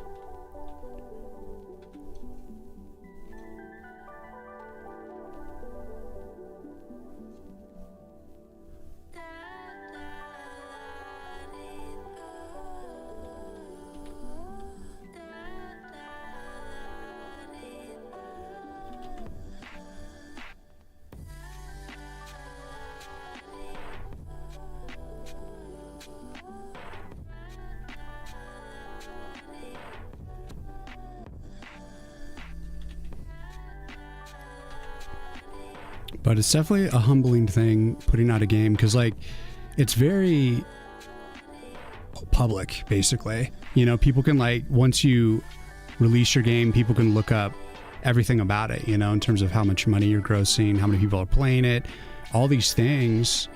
And so it just becomes this very like public thing. And so I think that aspect of it makes it very interesting. Like,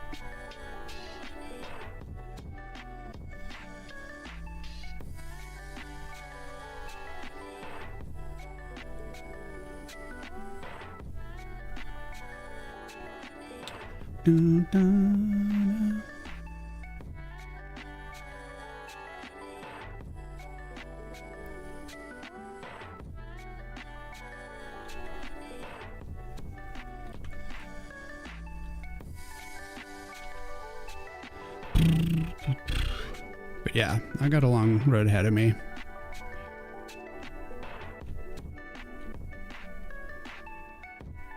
And it was always going to be this road, you know, like you don't really learn what's going on until you just show up and see what happens.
Testing could be hard because if you know and play your game constantly, you're really good at it, and it could be hard to predict the good difficulty level for a new player. Yeah. I mean, that's where getting the feedback makes all the difference, of course. I think that's just something that gets adjusted naturally over time in most games.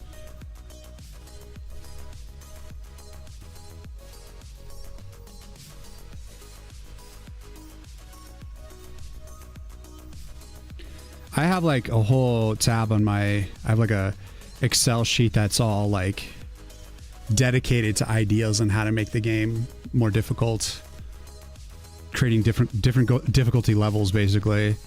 Because that's definitely something that's I want to be balanced. You know, I want people to be able to be casual with it if they want, or get a really challenging experience if they want as well.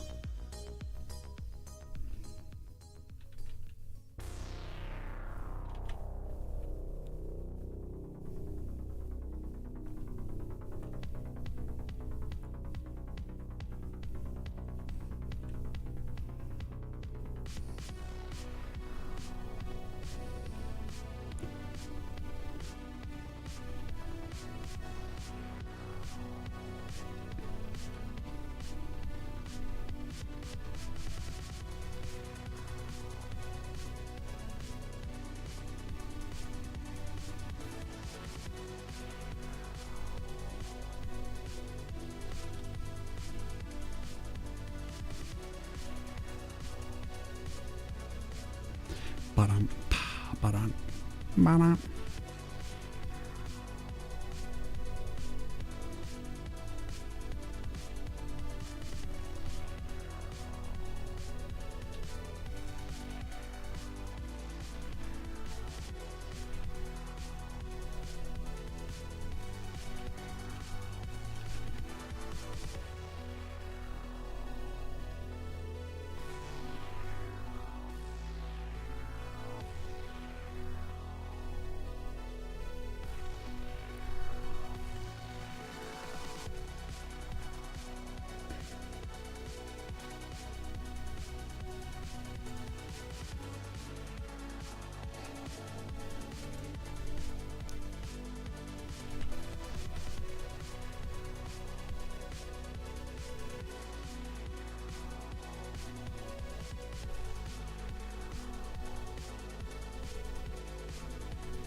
Dun, dun, dun, dun.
Dun, dun, dun.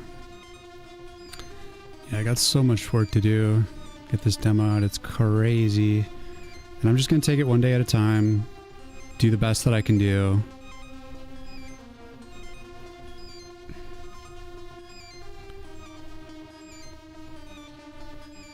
But it is a journey, and you got to enjoy things as they come, and as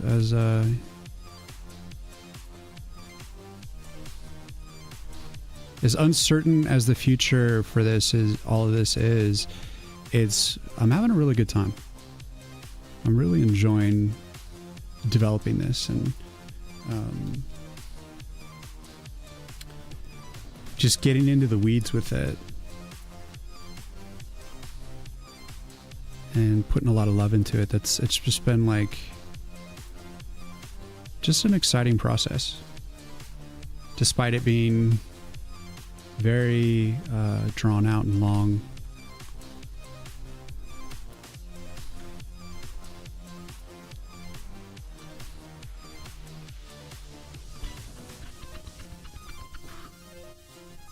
Pretty cool, pretty cool.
All right, with all this Oblivion hype,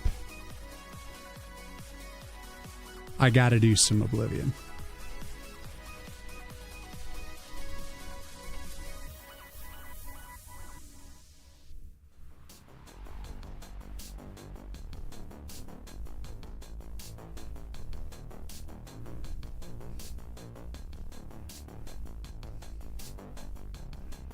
The game was built for memes.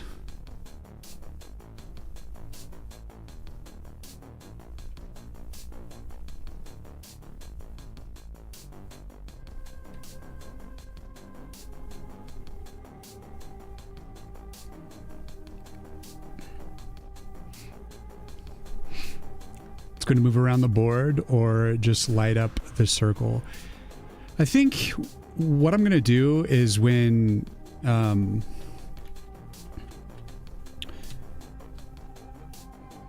you're on the board, like on a particular node, I'm thinking probably like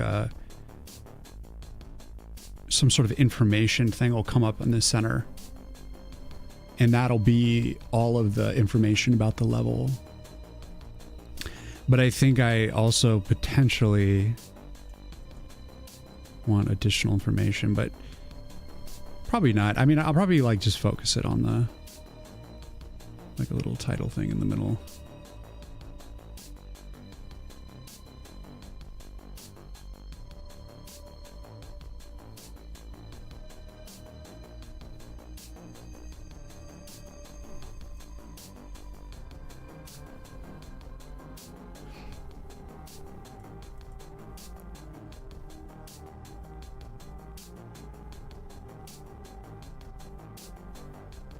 Don't know if I'm loving the trees.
Can go for more like a evergreen mini forest here.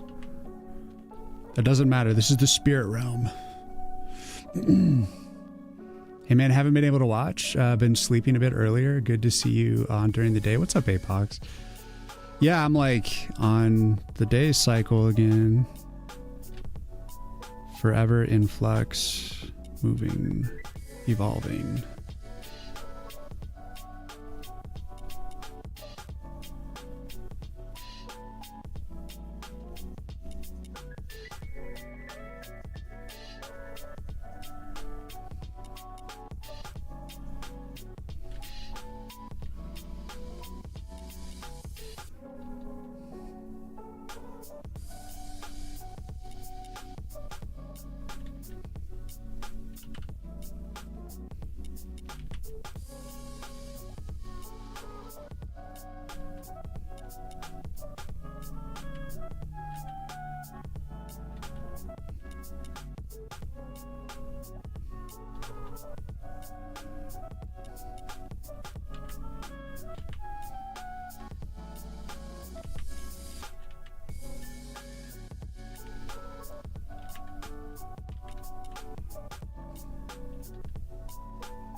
Hey, we finally got the announcement for Hillfort's raid message. Let's go.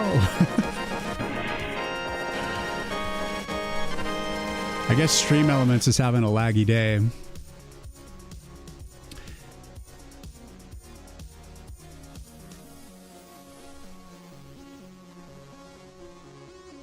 Thank you, Forrest. Thank you, man. Thank you guys for the lurkage, hanging out.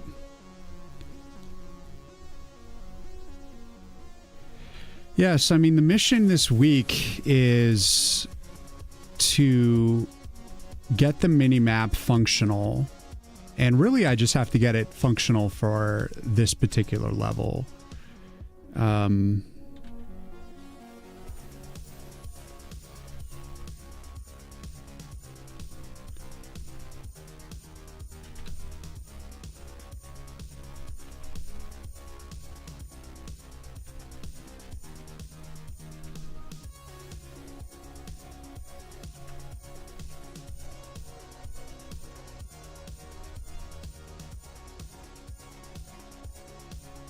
This sort of takes some of the pressure off.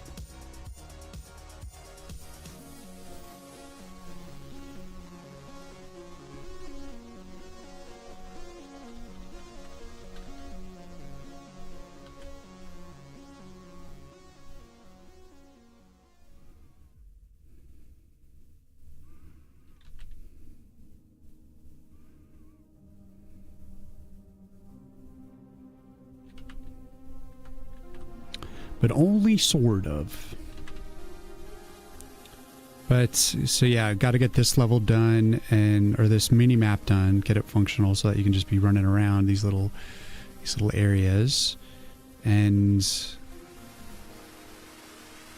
I was thinking we should maybe try to design the shop in the middle as well, some little market or something.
Really have been nice if you could do Next Fest with your browser-based game.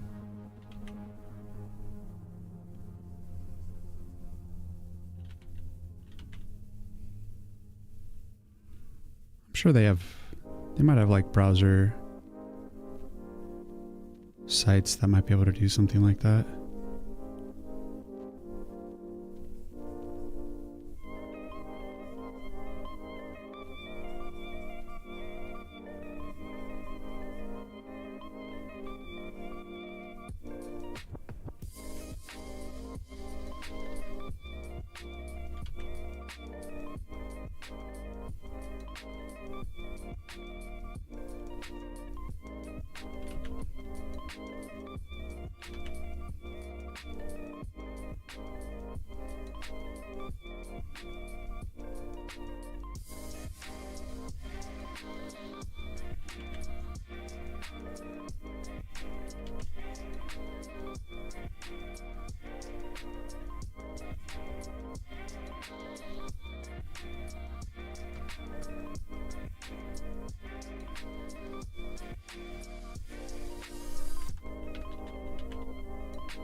going on, True Play? You're from Hillforts. This artwork you're doing is really cool. Thanks, man. It's the mini map for the game that I'm working on, Woods of War.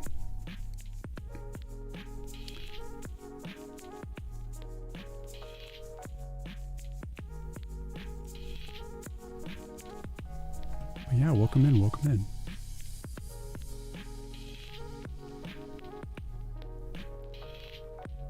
Asked Riyin to show you the skull that turns to dust he did the other day.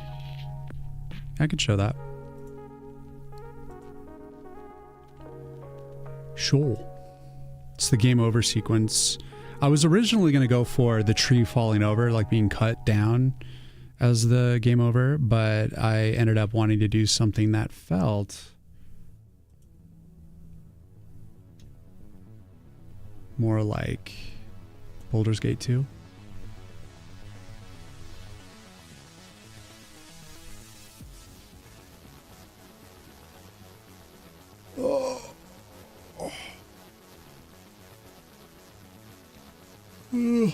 Oh, good stretch. Oh, yeah. It's wild. Nice. I do like the pixel art style for these types of games. Thanks, man. Yeah, I'm happy about how it came out. Took a while. Definitely spent all stream doing it when we did do it. But that's when everything goes to shit.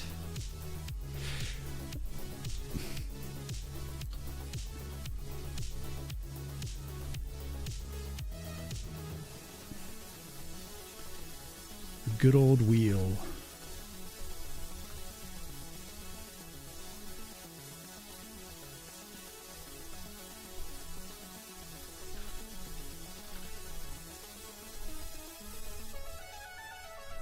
You know, that actually thinking, I wonder if this would work.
How many levels will this game have? I'm planning on 40 levels, possibly a few more. So it's going to be 10 levels per season.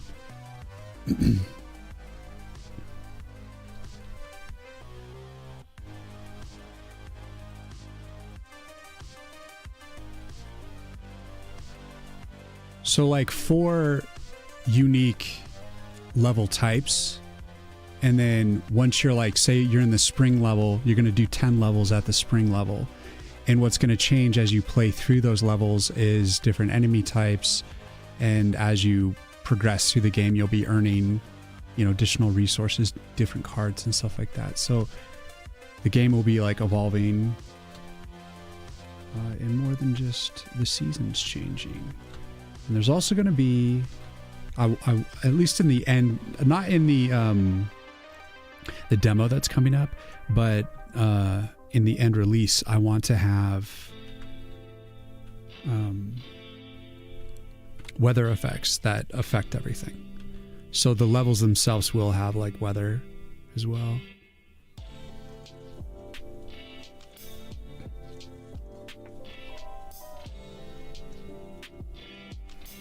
So things will be meant to be like, you know, unique and stuff like that.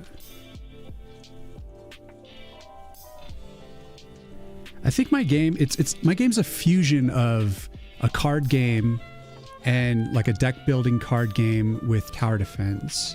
And I think that makes it kind of hard for some people to understand what the game's actually about, which is something I need to work on in terms of like the trailer and the marketing. I think the latest trailer is actually pretty good at showing like what the deal is. Because even though it's like a card game, it's in real time. It's not turn-based. So that's why I call it live action tower defense.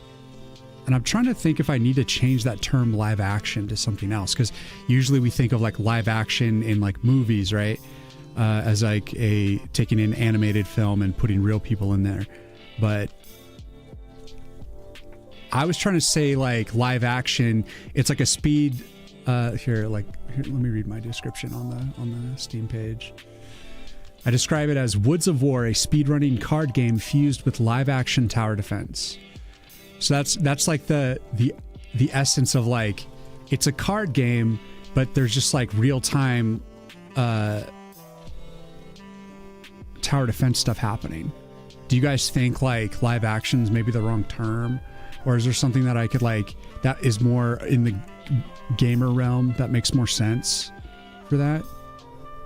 Just haven't really thought of it yet. You're making a Viking game 2D cartoony style roguelike. I am also doing 10 levels and adding more later. Damn, it's a lot of levels, son. Is the trailer on your Steam page? Yeah, you can also visit here. Let me send you. You can also go to woodsofwar.com. I just put that site up yesterday, and that it has the trailer like right at the top of the page. So the site is still a work in progress, but it's not going to be some like elaborate site. It's just there for just kind of having the basics of stuff. Just the basics. Communicate what the game is and show the links of stuff. But there's more to come for that site.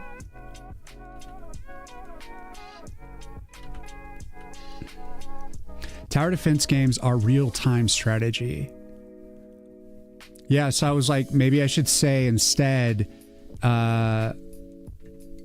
real-time tower defense. Because what I'm indicating by the real-time is that there's no turn-based stuff. It's a card game, and I think most people expect a card game to be like, you're doing the traditional turn-based, you know, you have like a few minutes to like lay your card down and then push play and it activates the turn. It's like, nah, shit's just happening and you got to be dropping cards. As soon as you have the money, you can drop a card.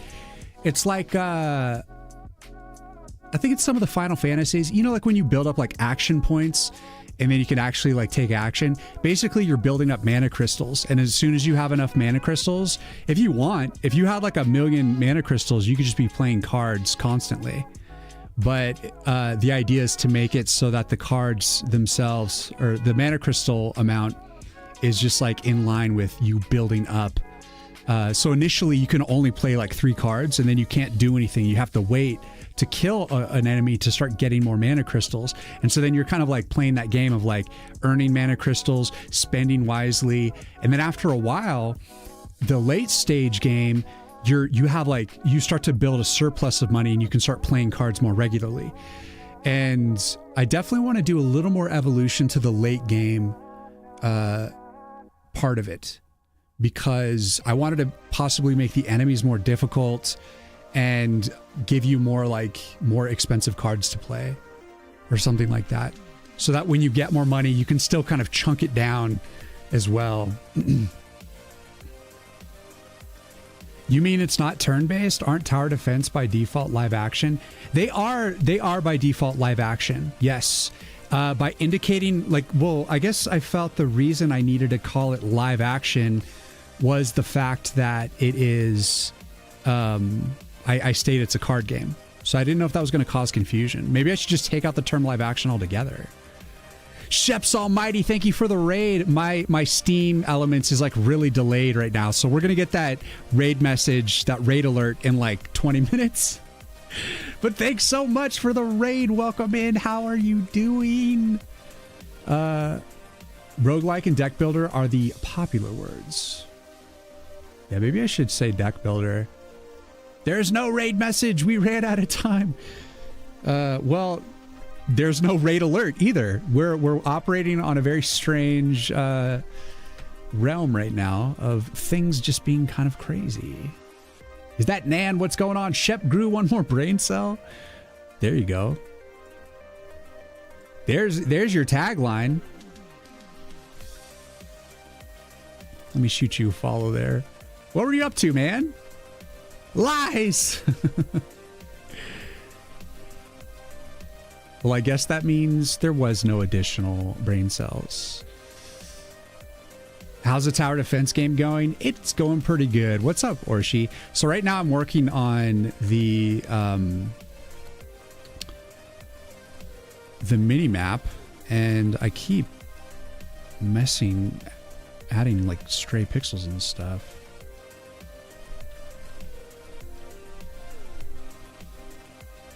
So I'm not paying attention. So this is going to be like the wheel that represents all the levels. And so like this is the in-between level thing. And you're going to be looking at it like,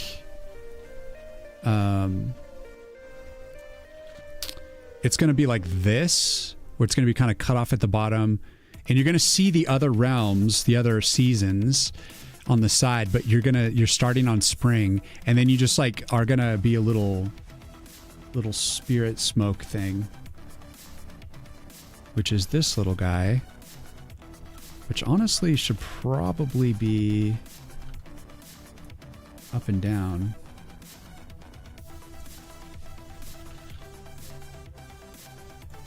Something like that.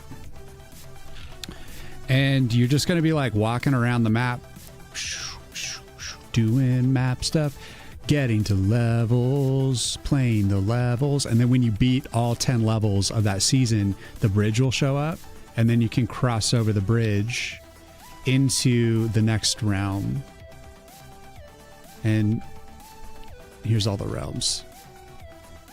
You can't like just freely rotate. You have to like fully rotate in A Sprites, so you just have to look at it in upside down. The wheel's gonna spin as you like cross the bridge. The wheel's actually gonna spin over and bring everything level like this. So yeah, what's up, Karani? What's going on? You were trying to get better at Python stuff, doing neat code problems, basically the same as leak code. Spoiler alert, I still suck. A lot of people learning leak code right now, doing the struggles. OST listening, yes indeed. You're also thinking for your 2D Viking game to making a progress bar like a Cuphead. since it's a roguelike game I'm making and some sort of map world thing. Yeah, like I'm trying to be a little bit different about it by making it the wheel, because it's the seasons. It's not, you're not technically moving and like going to different locations. So it's more like kind of like a calendar in a sense. But I figured that this is like the ethereal spirit plane that you're kind of moving from like one moment to the next. But it doesn't really need lore. It's just a way to get from level to level, you know? End of the day. It doesn't have to be some fancy explanation. And so like when you actually are by a level, there will be some sort of title box that shows up, and it'll show like information about the level, including like how well you've done on it and all that stuff.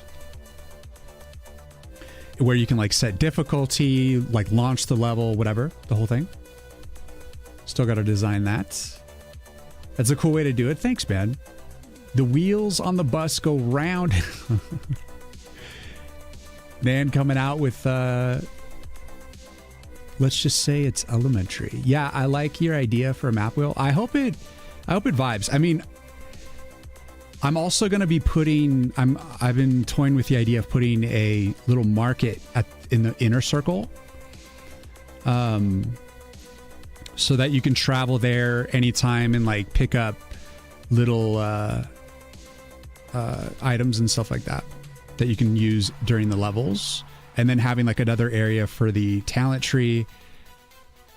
But yeah, you're gonna be able to travel around this thing like really fast, but it's gonna give you a sense of progression so that you are moving around, but it's not gonna be something that takes a long time to travel through. You know what I mean? Come on. Gotta run, make dinner. Have a great stream. Shep, thank you for the raid. I will do my best to take care of your crew. Guys, welcome in. I'm Riyin Arts. I'm making a game called Woods of War. And if you want, you can go check out the Steam page and shoot it a wish list if you like it. I did just release a trailer and some animated GIFs in the About section and stuff describing more of what the game is about. But it's a tower defense card game. And I'm currently drawing trees.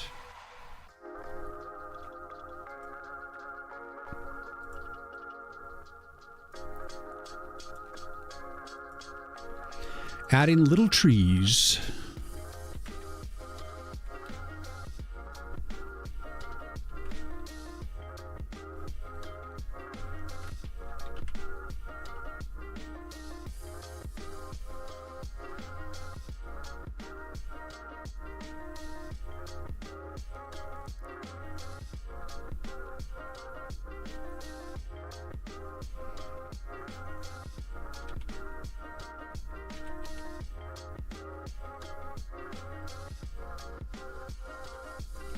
Little bitty trees. I'm doing a little bit of tree things. And I'm putting them on a separate layer so that when you're like walking around as a little ghost dude, you can go behind the trees. There's the raid message for Sheps. I told you guys it was delayed. When I hear the term live action, I think of Disney movies. Considering their recent track record, it might be a good idea to avoid the term. Yeah, I need to just probably take out the live action, either replace it with real-time strategy. I like that call from We Leave, or just not say anything. You know, just because tower defense is generally, we understand it to be a live action thing. But I think I'm going to get away from that term. Yeah, after this whole Snow White debacle. Can't use that term no more. It doesn't even necessarily make sense in gaming anyways. It just came to, like, just in terms of a logical point of view, it makes sense, but I just think generally it's not a commonly used term in gaming, live action, you know. It's either just action or like fast paced or something like that. Real time. But I'm going to call it real time because I think that's probably the best way to describe it. Real time strategy. Meaning you got to play the cards as enemies are already descending upon you. In a rain of fury. I would tag it with real-time strategy, but not use it in the marketing copy. It actually is already tagged with real-time strategy, I'm pretty sure. The new Steam page is dope. Nice one. Thank you, Karani. Actually, I can add user tags. Oh, really? Well, maybe I should just get rid of the... Okay, let's like look... Let's reread the description without the live action. So right now it says Woods of War, a speedrunning card game fused with live action tower defense. So I could change it to be Woods of War, a speedrunning card game fused with tower defense, which kind of takes a little bit of the color out of it. Or I could say like Woods of War, a speedrunning card game fused with real-time strategy tower defense. That's too much.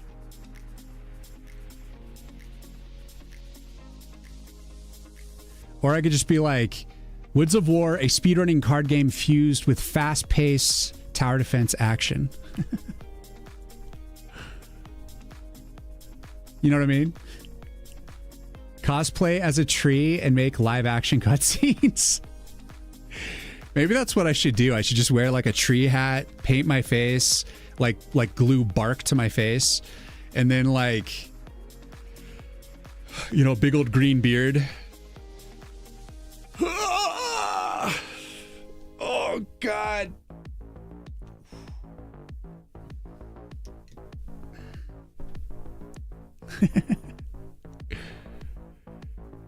I don't really understand how the deck building works yet, or you are going to be a roguelike. That sounds better, not gonna lie. The trailer is packed. Thanks, Nan. It's only gonna, for now, it's only the spring level and the earth cards because that's all I have to show. And eventually, I think it's still gonna be like a minute-long trailer in the end, but it's gonna be showing like all the different levels and the enemies and the different cards and stuff. So there's gonna be a lot more of variety in the end trailer. So for now, it's kind of like the demo trailer. Because that's all we have. But I feel like there's already like a lot of action and cool stuff to show. So I'm really proud of it.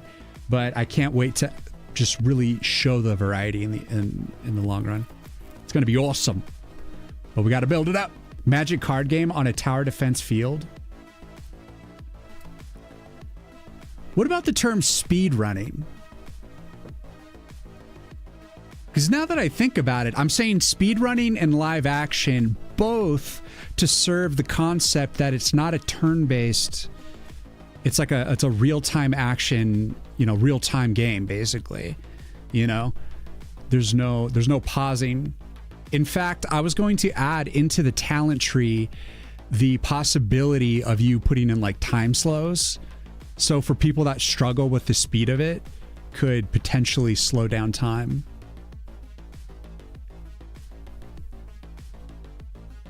For the people that struggle, because you know how you guys were saying earlier, like developers don't know how hard their game is. Like I already understand what all the cards do, right? Because I built them. I know that like very intimately what they do, and so like I don't really ever think about what to do with the cards because it's like instant for me. I know exactly where to place them, and where it just kind of works, where it doesn't, and like. For people that are first starting the game, they're going to be like reading the cards as they get them, especially when their deck gets bigger and there's a lot more cards to kind of go over. So it's going to be more important to be able to like slow time. And maybe if you put in enough points into the talent, you'll be able to actually pause the game. But I was going to make it so that it's real time. So like you're just like playing the game and trying to like, you know, make it happen. Don't use speedrun. That sounds horrible. Speedrunning is when you replay a game again and again to get a record. Yeah, I know exactly. Yeah. Okay, guys. I think we're gonna revise it right now because we got a few edits we got to do.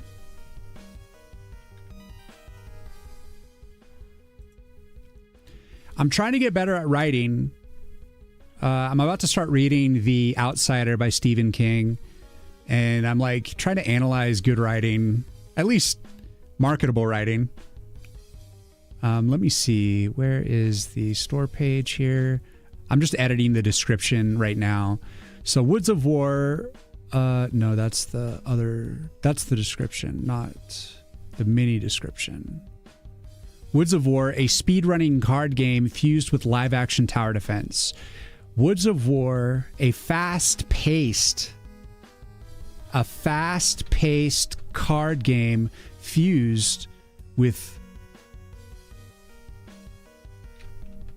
tower defense. Fused with real-time tower defense. No, it doesn't need, I don't need to be redundant about it. So, a fast-paced card game fused with tower defense. That's what I'm going to say. Save. Publish.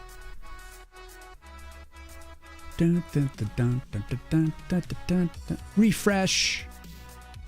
Woods of War, a fast-paced card game fused with tower defense. There it is. There it is.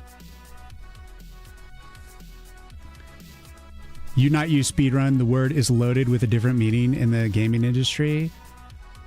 Yeah, it's out. It's gone. I just changed it to fast-paced because that's all I was trying to say. But I was using the wrong terminology. Parshido, thank you for pulling up the wish list. Guys, check out the wish list. That's where you can see the updated mini description. Controlling time is an aspect. Could be cool. Use AI for that. Forrest always with the AI. It's a fast-paced tower defense game fused with card game elements. That's good. Tower defense meets card game sauce. Should it be tower defense first? What do you guys think? Is we leave onto something?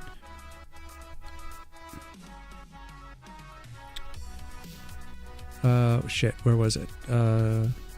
Woods of War, a fast-paced tower defense game fused with card. Fast-paced card game fused with tower defense. A fast-paced tower defense game fused with card game elements. It's a fast-paced tower defense fused with card game elements. Defense game. Well, it says game too much. Tower defense fused with card game elements. Card games. I don't like it. I mean, I like the idea of saying tower defense is the meat, but I just don't like that sentence. I feel like saying the words deck builder and roguelike are the key to being rich. Maybe I should say deck builder, because technically you are going to be building the deck throughout the game. So it really is a deck builder. Fast-paced tower defense fused with these nuts. Torkel, what's up? You son of a bitch. Sir James, what's going on? Welcome in. We're trying to figure it out. How to improve the description of the game. And we're talking the mini description, just the first sentence. Woods of War, a fast-paced card game fused with tower defense. A fast-paced tower defense.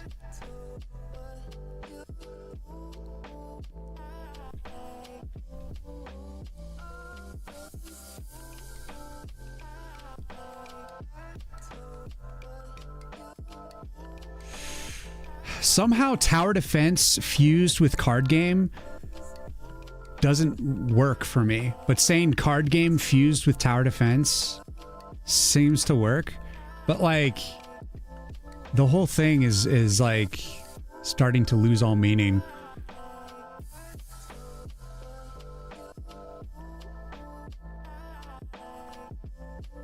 So I'm going to use deck building instead of card game. So let's say a fast pace tower defense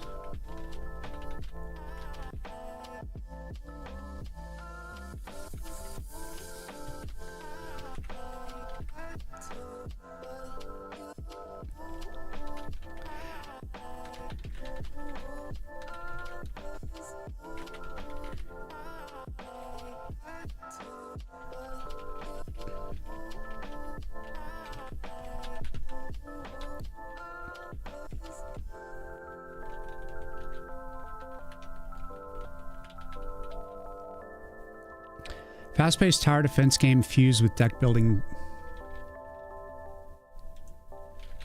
elements.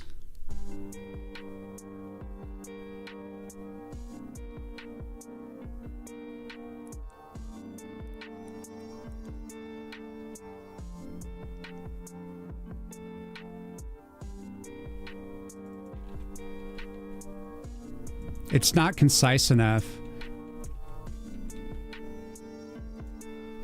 A fast-paced deck building tower defense game. A fast-paced deck building tower defense game. What do you think, guys? A fast-paced deck building tower defense game. Is that too much of a mouthful? And we can't put Twerkle's nuts on it either, because that's just, people are just gonna run. A deck builder is when you build the deck each run, though.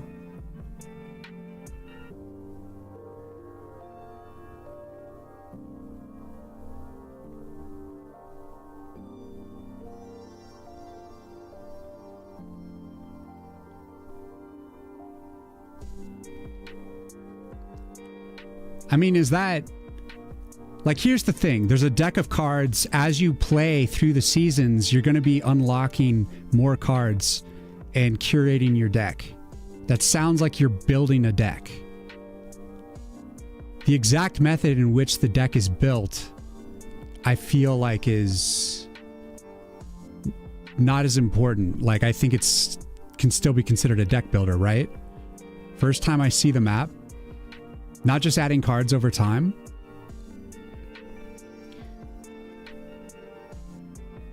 Tree defense. A roguelike usually refers to a roguelike nowadays, which means you can lose your progress but accumulate resources over time to upgrade with. So this isn't gonna be a roguelike, because a roguelike, it assumes that like you're this would be like if I was gonna take this game right now and turn it into a roguelike, it would mean it would be 40 levels that you'd have to play through without dying once. But if you die on any one of those levels, you have to start from the beginning. Like, that's not how this game is built. It's more, you're just trying to play through each level, and you can't progress until you've beaten the prior level. And so as you beat a level, you unlock the next level, and you're also every so often earning cards and stuff to add into your deck. And then you're trying to like piece together your deck that you want to go into the levels with. And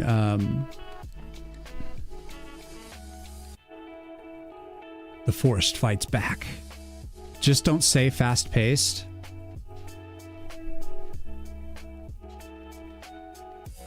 But then there's nothing action-packed about it.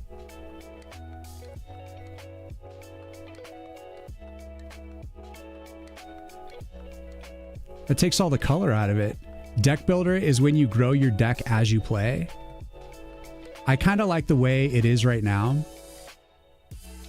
A fast-paced tower defense deck builder. I like that, Riyu, actually.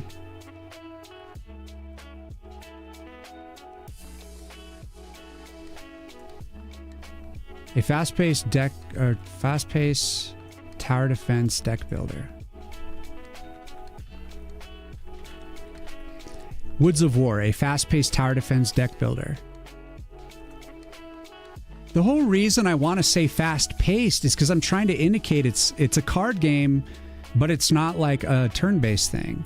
So I want to make sure I'm like, through the wording, leaning into the fact that it's moving along quickly.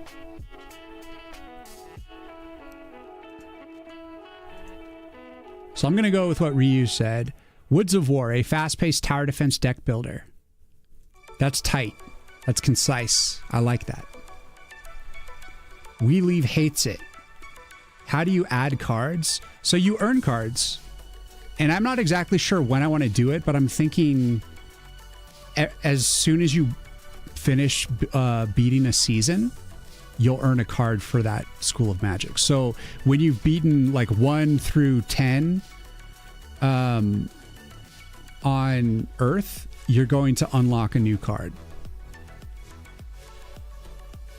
So I guess in a way you'll have to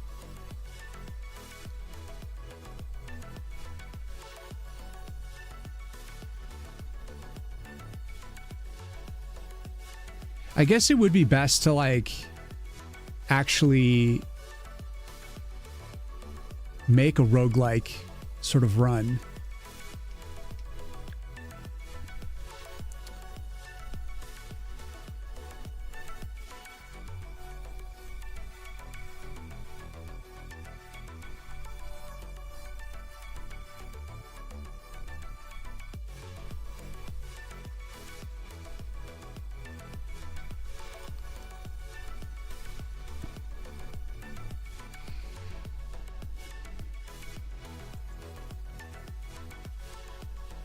Maybe I'll like break it up so that it's like if you like play through level like 1 through 5, you'll get a card, and then on like 6 through 10 you get another card, kind of a thing. That part I haven't fully figured out, because I mean, if I'm making it so that you're just jumping, you're running through the game, but not like strictly as a roguelike. Once you've defeated all the levels and you've unlocked them all, then it's like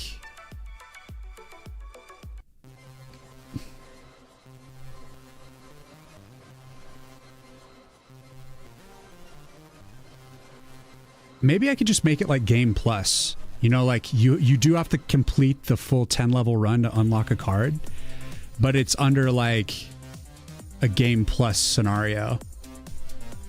So like when you beat it all, like in the basic form, you get a card. When you go into like another mode, you get another card maybe. But it'll depend on how many cards I have per section, like when you actually are going to be earning the cards. I haven't fully figured that part out yet. I'm still putting together like the macro version of the game.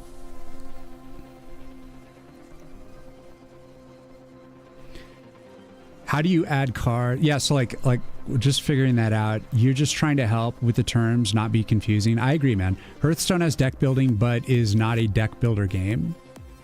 Roguelike and deck builder games are similar. You could say deck builders are the roguelikes of card games. Slay the Spire is a roguelike deck builder game. I didn't invent this stuff. I thought the 4 seasons gave a cool way to reset your deck since they have new magic. Well, the concept is I think it just makes sense that in that particular season, like whatever you're accomplishing within spring, you're going to be earning earth cards. It's going to be the earth magic realm. And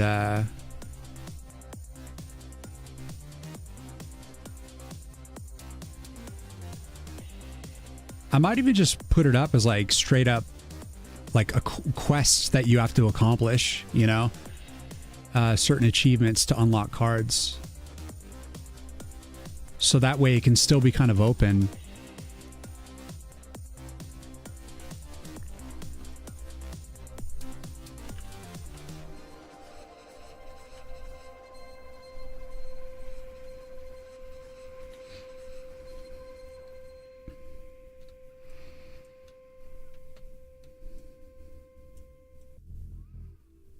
Like each time you cross the bridge, you know, for instance, that could be where you would be able to claim like the earth cards here. You like cross over into this bridge, and maybe there's like a thing there.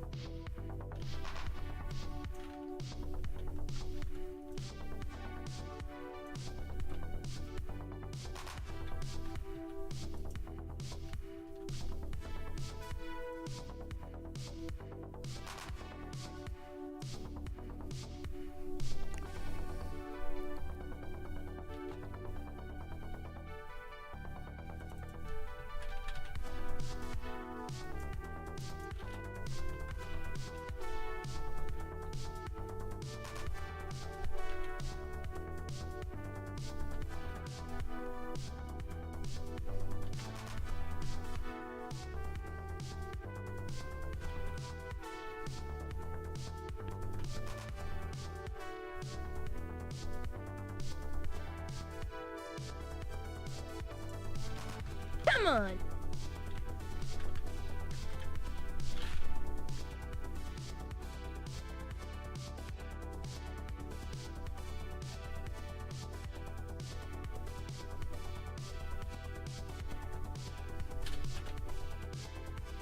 Little Janitor, thank you for the follow. Welcome in.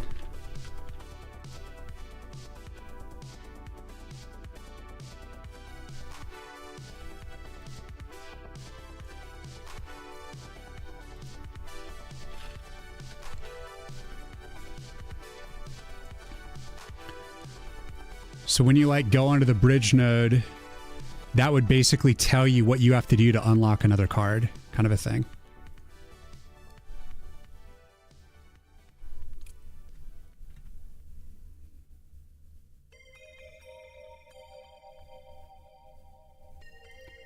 I thought the Four Seasons gave a cool, it is a deck builder or not? Because choosing your Arcana is like building a deck, but the actual cards are more like bombs in a shmup, right? Some of them are, like the AoE cards, yes.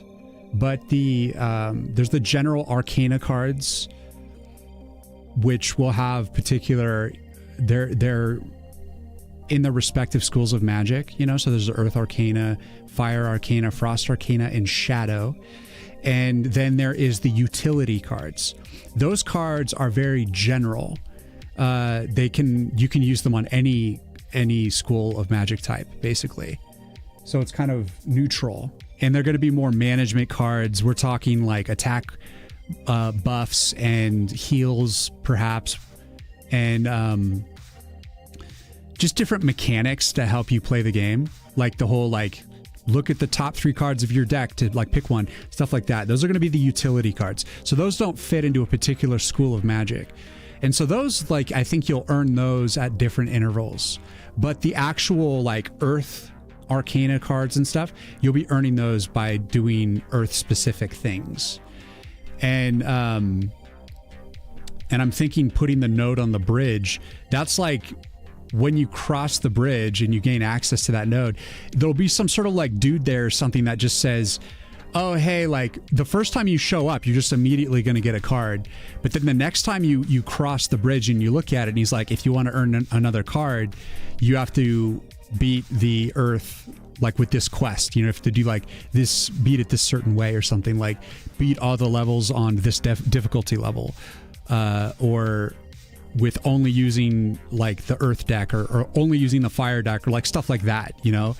And those will kind of like, those little kind of missions, almost like dailies in a sense, you'll be able to unlock additional cards, giving you incentive to go and play through the levels with kind of different perspectives.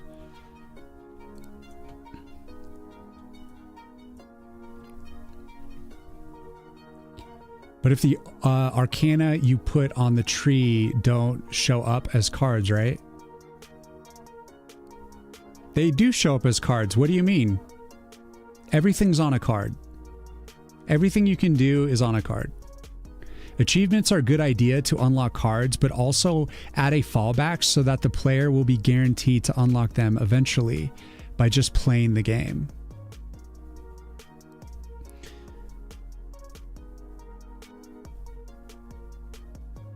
Yeah, like I think one thing that I want to do is just basically mark it so that once you've played through all 10 levels of that season, even if you just do it at the same difficulty level over and over again, I still would want to make it a possibility that you could be unlocking cards.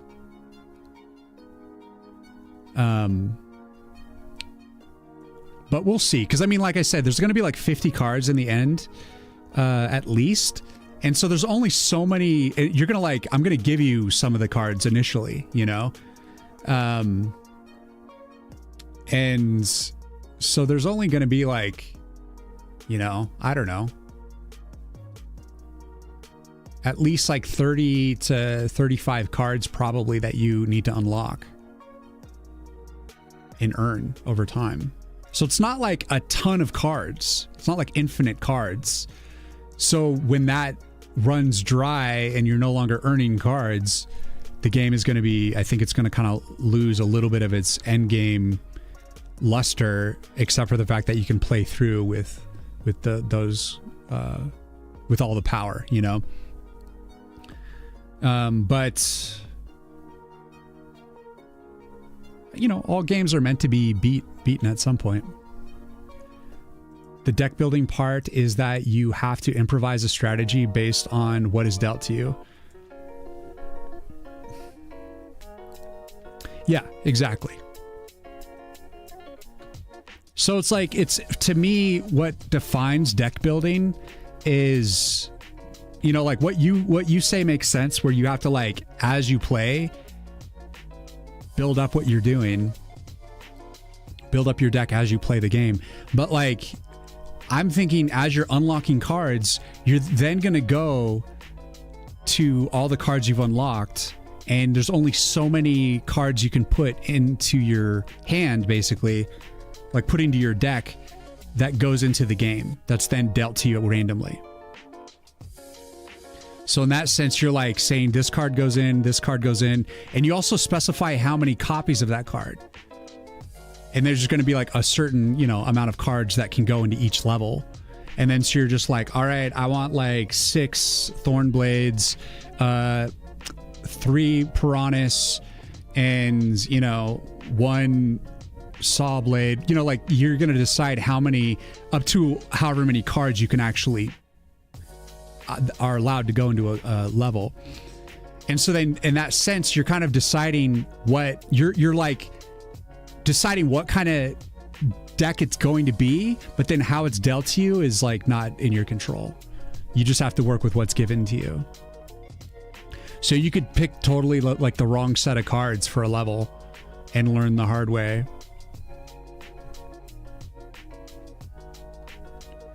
But do you have trash cards that bog down the deck? I heard that to make a deck building game actually good, you have to have some stinky cards. You have to have like some cards that are good, some cards that are not as good. And ways that you can make a card not so good, make it too expensive, make it not as powerful.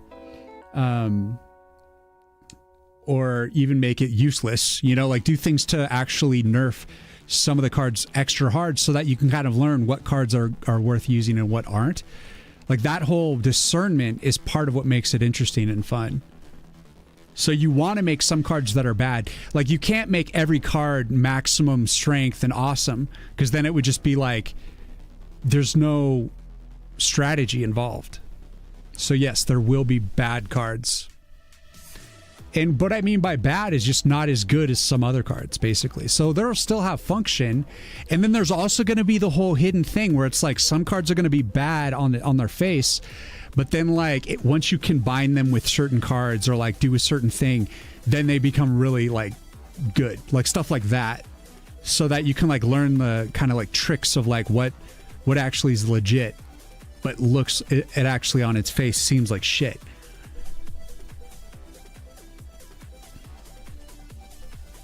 I'm going to enjoy implementing that. A little bit of trickery. Yes.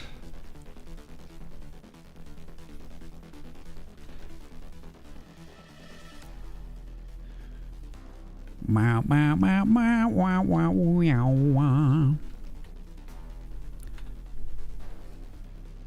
Mind you, this is my first ever deck building game that I've ever made.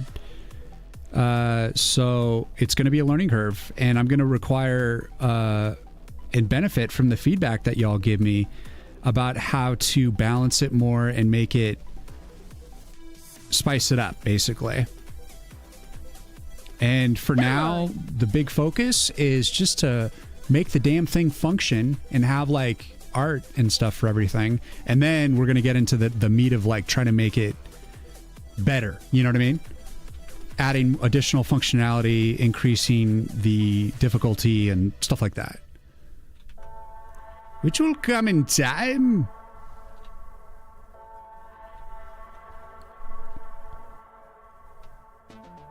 Bitterones, thank you for the follow. Hello, hello, hello, hello. Welcome, welcome, welcome. Welcome.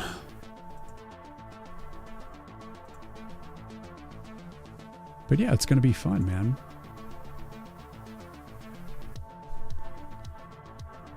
You mean it's not turn-based art tower defense by default live action? It's like the game Ratropolis, When I hear the term live action, you think Disney movies? Check out Ratropolis. They have the same mechanics and mention real-time strategy in their description. Okay. Thank you, Andres. I'll have to check it out. Yeah. What the F? I was struggling with color palette to find a good color.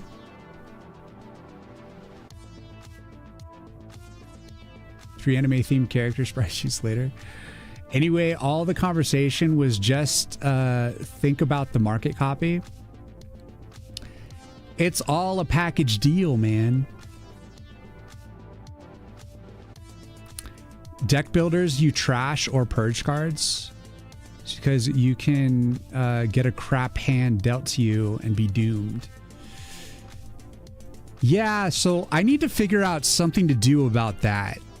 Make it so that if there's a card that you don't want to use, what do you do with it?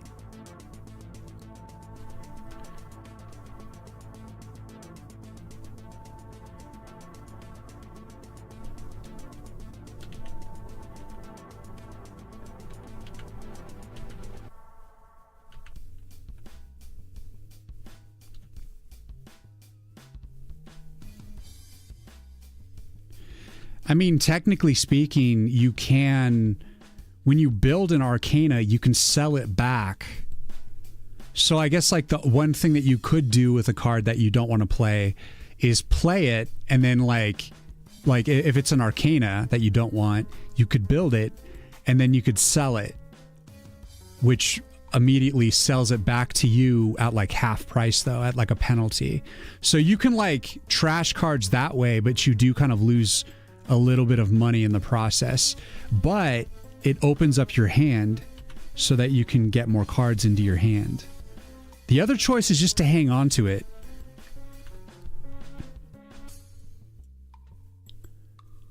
To do nothing with it.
There's going to be some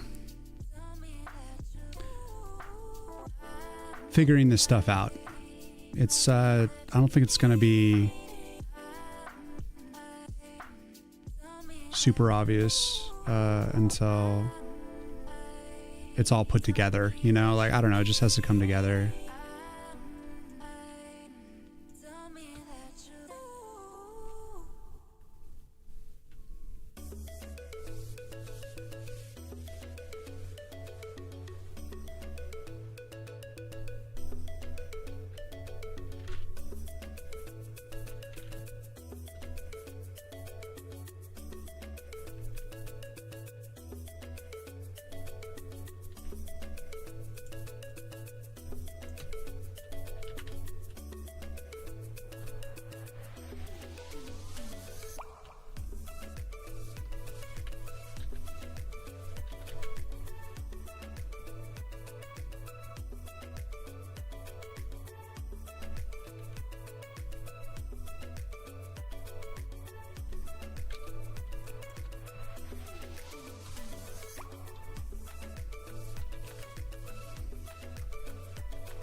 part of the joy of the process. It's a beautiful thing is the game can change and evolve over time.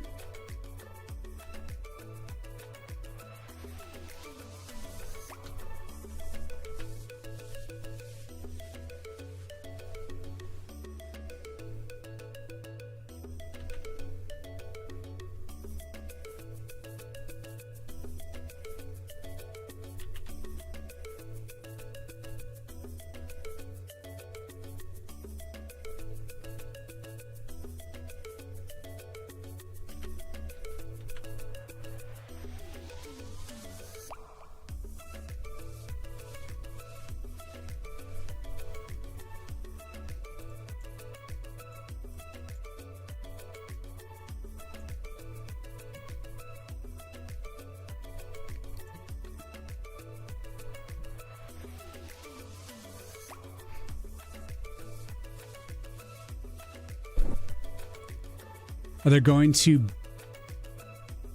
going to waves of the enemies? You could have a discard phase for your cards then.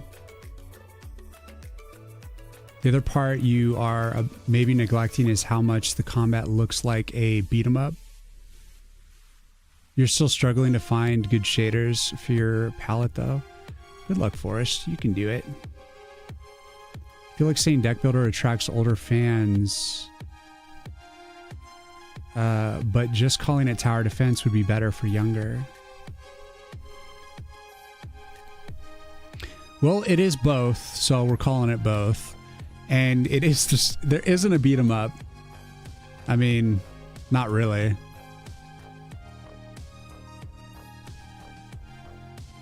You're still struggling to find good shaders. This is awesome. Where does it fit in the game? Reminds me of Ludo. What's up, Rufio? It's the level, it's the mini map between levels. So this is how you navigate to the levels themselves.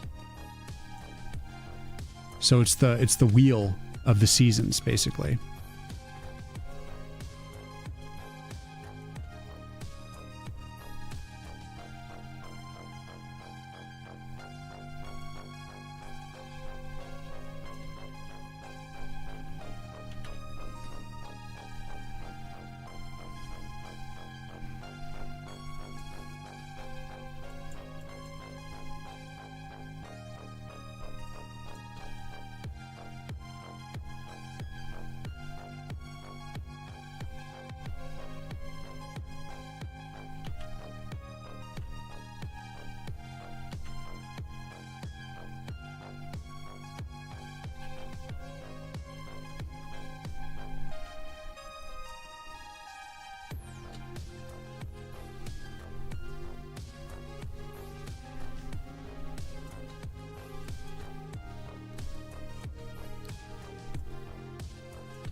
Doing things.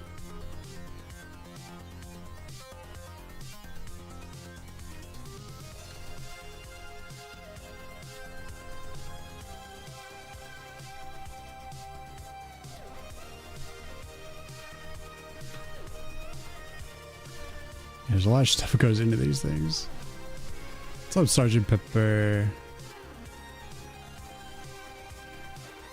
You're older, but you've never heard of Deck Builder. That season wheel is looking good. Thanks, man. Really cool, really cool. Oh, damn. Remember those password wheels that shipped with Sierra Games back in the day?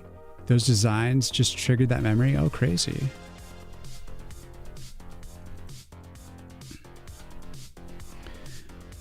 Well, still work in progress. Gotta put actual terrain on these other like sections. Yeah, it's like still. This might actually end up changing colors as well. Might end up having to take away these little flourishes too.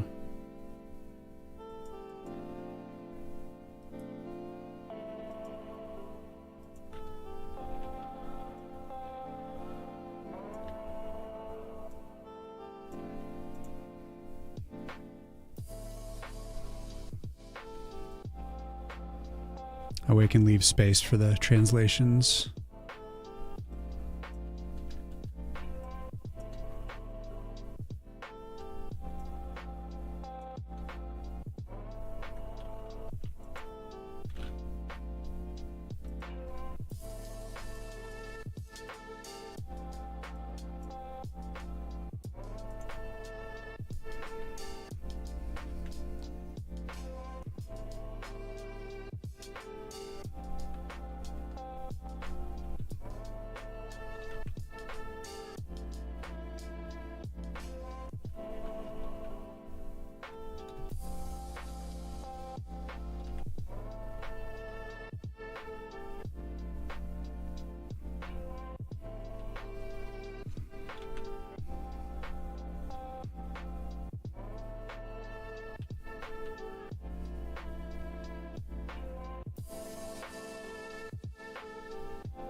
A fair point about translations. What's the longest translation of spring? I have no idea. But you also got to think there's like also going to be summer and winter, shadow, or fall. Or I might say autumn.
Karani, thanks for hanging out.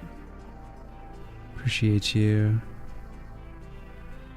showing support on these Daywalker streams. Means the world to me.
Water and the water, and there's water, water things, do the water things, do.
Sun Wukong, what's going on?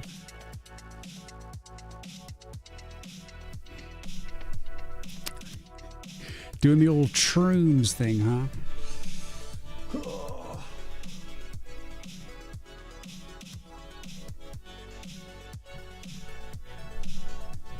Oh. You son of a bitch. Why is this selection being strange here? Guess I'm gonna have to do it manually.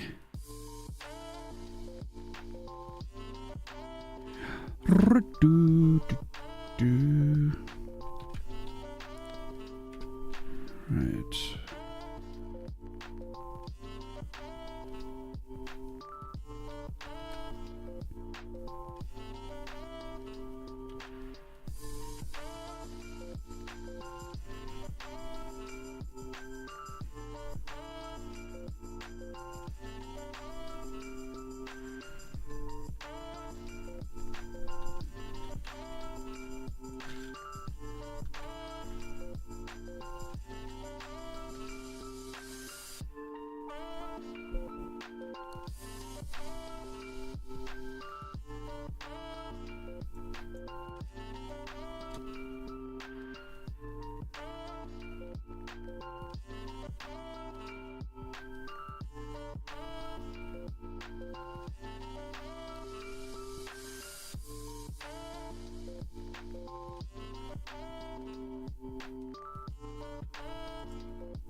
Nah, JK.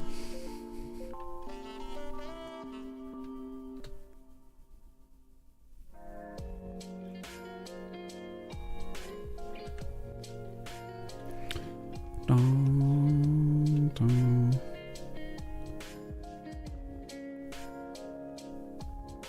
Wah, wah.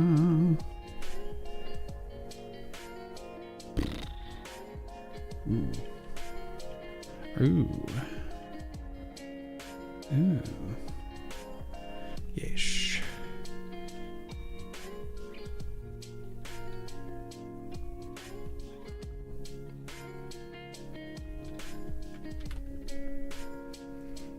Mm-hmm.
Hey, Anna, thank you for the raid.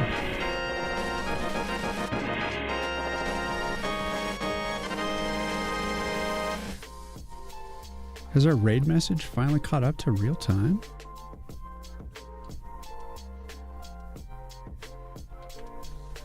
What's going on? How was your streams?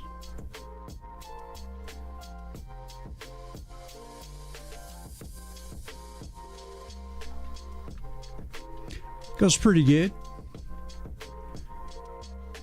Just your usual daywalker stream here. Living the life.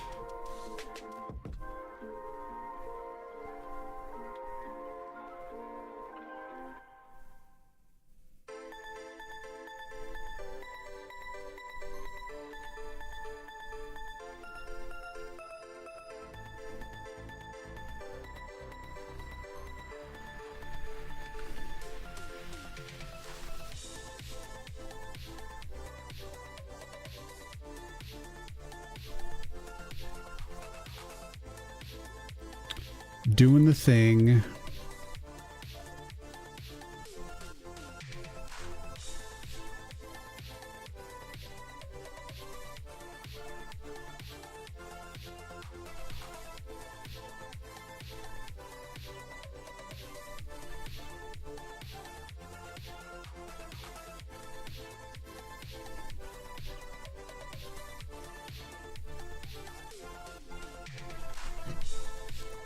Looks good for first attempt, and with my new drawing tablet too. So you're working on a lizard, a mineral. Oh, nice. Pretty happy with it. Nice. Well, let me show you what I'm working on. I'm working on the mini map for the game. This is the place between levels. So you use this map to go around and like activate the levels, basically. And I'm trying to come up with like a little shack right now as maybe as a potential market. A little wood shack. Yeah, my pleasure, of course. Guys, go check out Anna.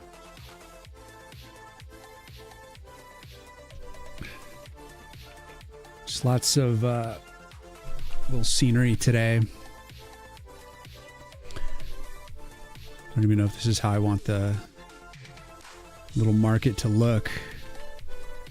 Could end up doing like a tent or something like that, but I'm starting with like a wooden shack, which is why I have this reference up. It's like try to do something kind of like this, maybe, but in pixel form here.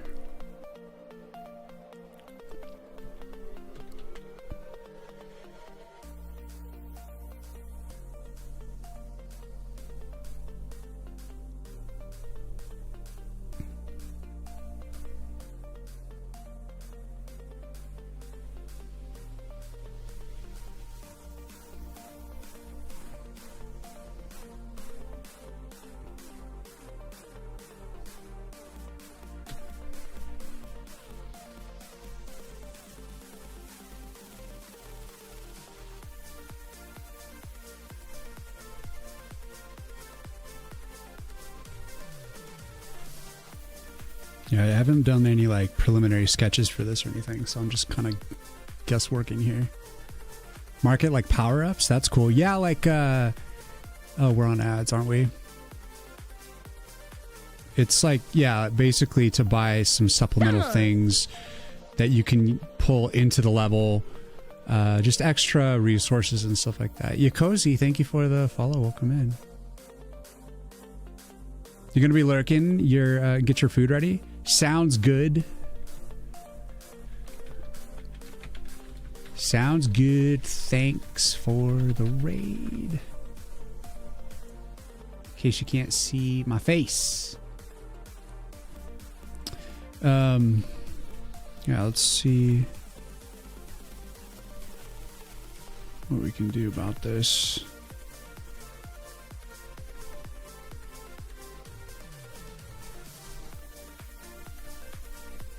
create a little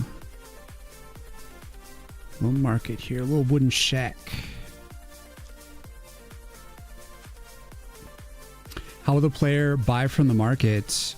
Well, I was considering making it so that if you end the level with mana crystals left over, that they would be converted down into a currency that you could take to the market.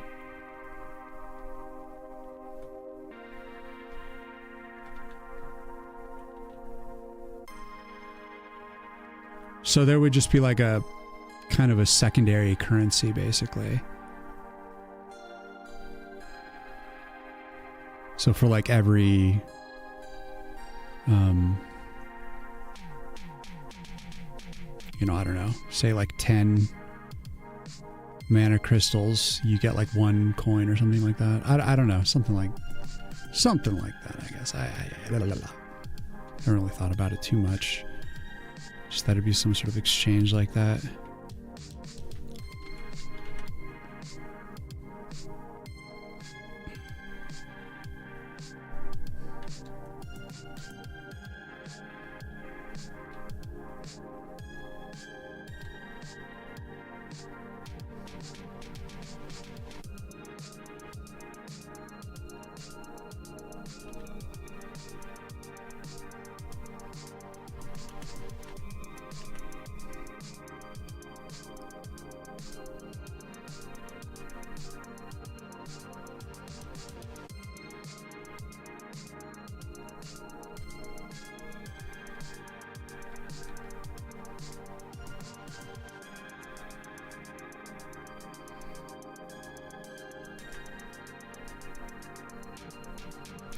Something like that.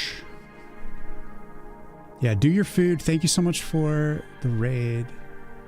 And yeah, enjoy your foods. What's up, Monk? Monkey, how you doing? Welcome, welcome.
just getting too big.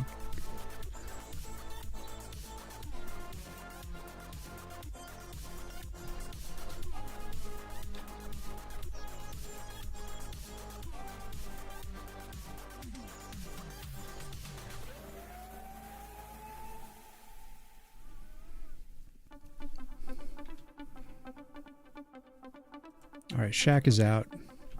I gotta do like a small like tent or something like that. Good chilling at the moment. How about you? Pretty good, man. Just trying to design this thing as I go.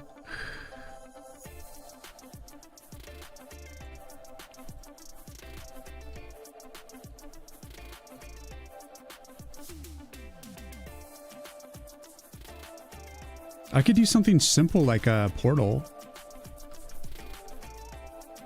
Since it is supposed to be kind of like a spiritual realm, you know, you're like going around as like a little spirit moving through time. Why not make like a little portal for the market?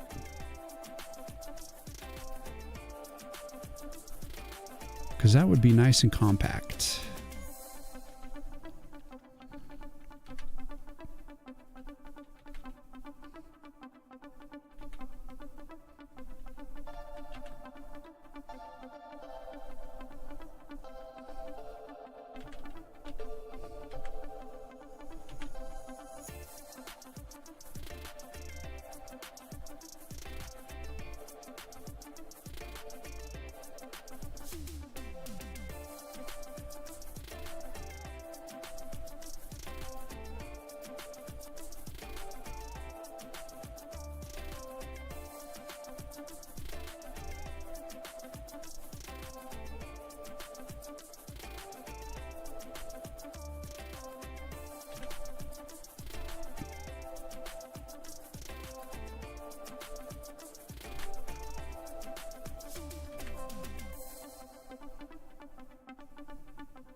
What is the resolution or dimensions of the canvas on which you are drawing? In the end, it's going to be the 480 by 270. But I just made it as big as I needed it to... Like, I want it to crop like this in the final. But the wheel is it's larger here.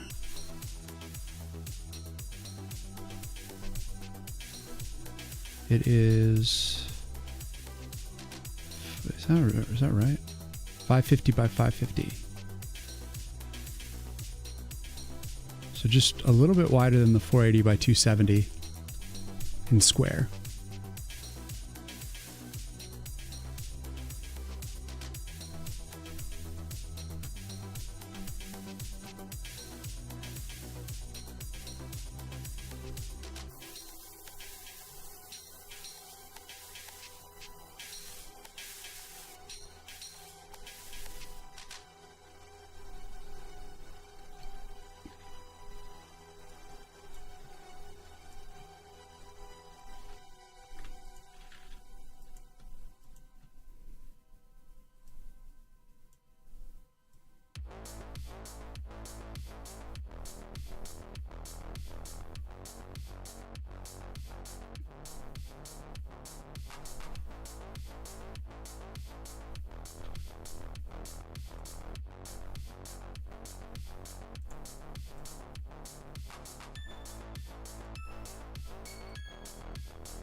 That's him teleporting.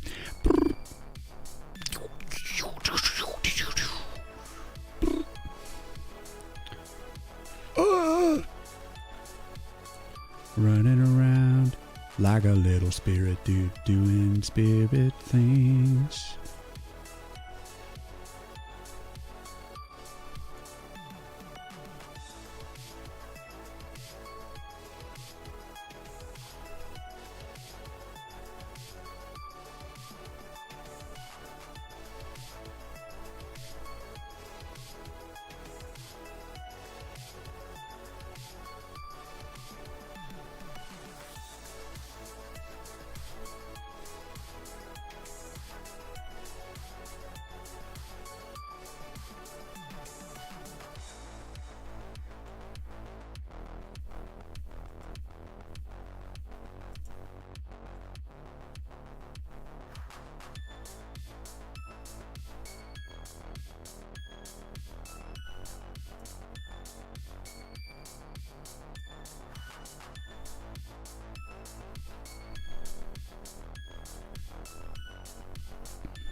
I was behind the trees. See him walking around behind the trees.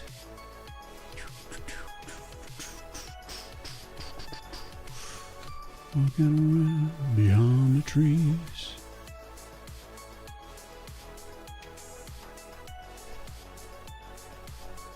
Occasionally in front of them.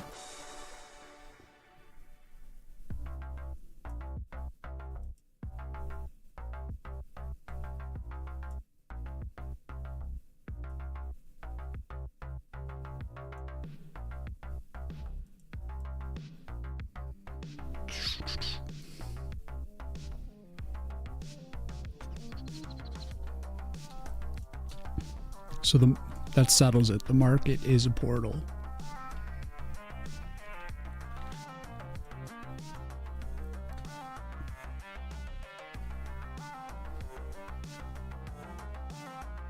You thought it was way bigger? This is pixel art, man. It's about being tiny. That's why it looks the way it looks.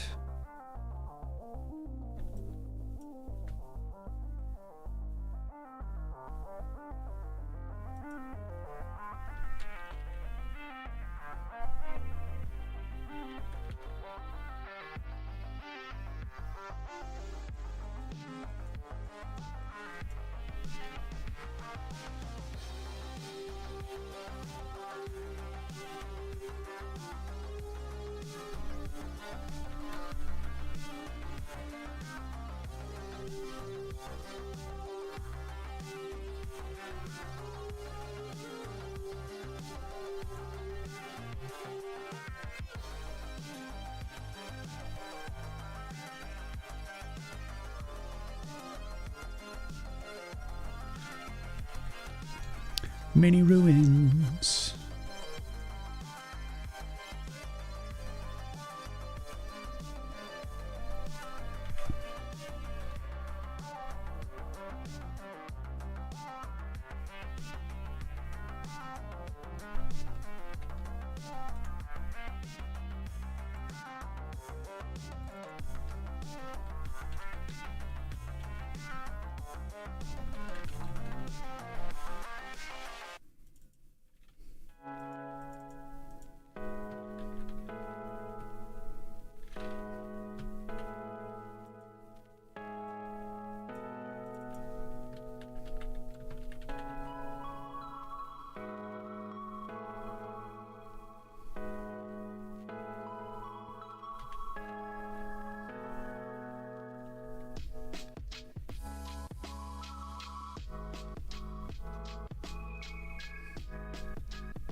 You're still here?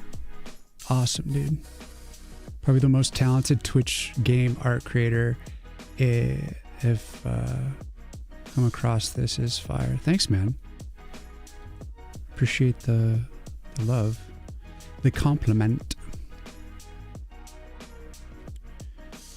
In this long journey, it is helpful for morale. Battle never ceases.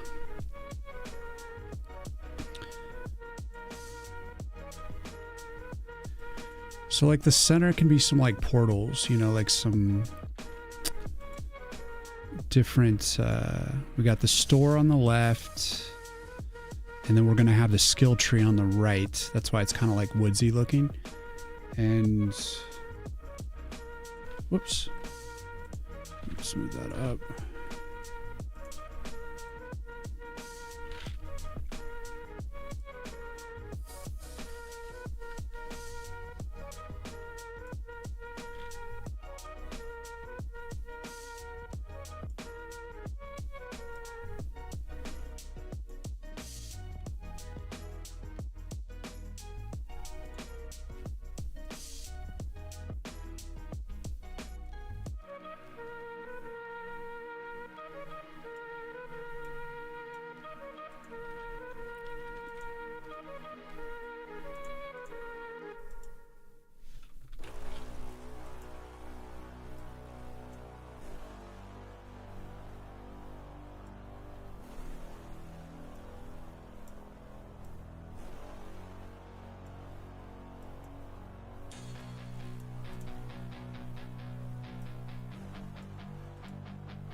Yeah, he's like the hero you play as for sure.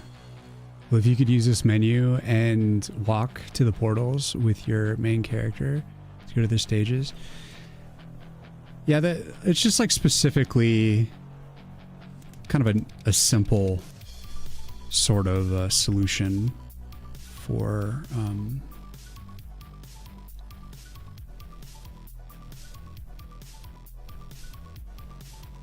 the stores, you know? Because I was thinking maybe I could do like a building or something, but it would be too much.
What kind of a drawing pad are you using? Kim, I'm using a Wacom 16-inch.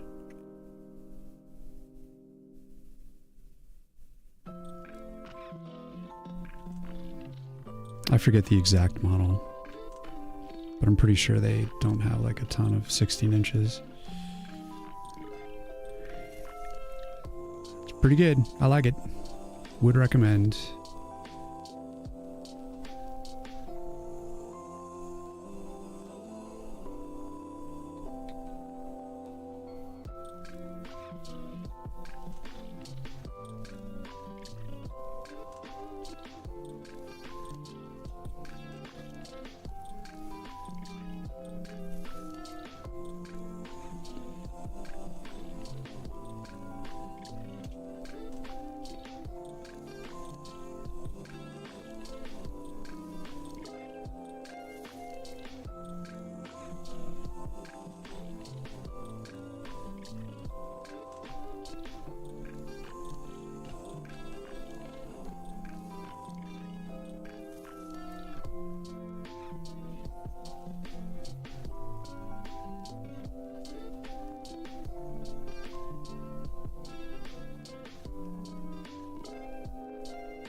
Bum, bum, bum, bum.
What's up, Shader? Thanks, man.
Falling asleep at some point, I'll just lurk. Hope you are well. Thank you, man.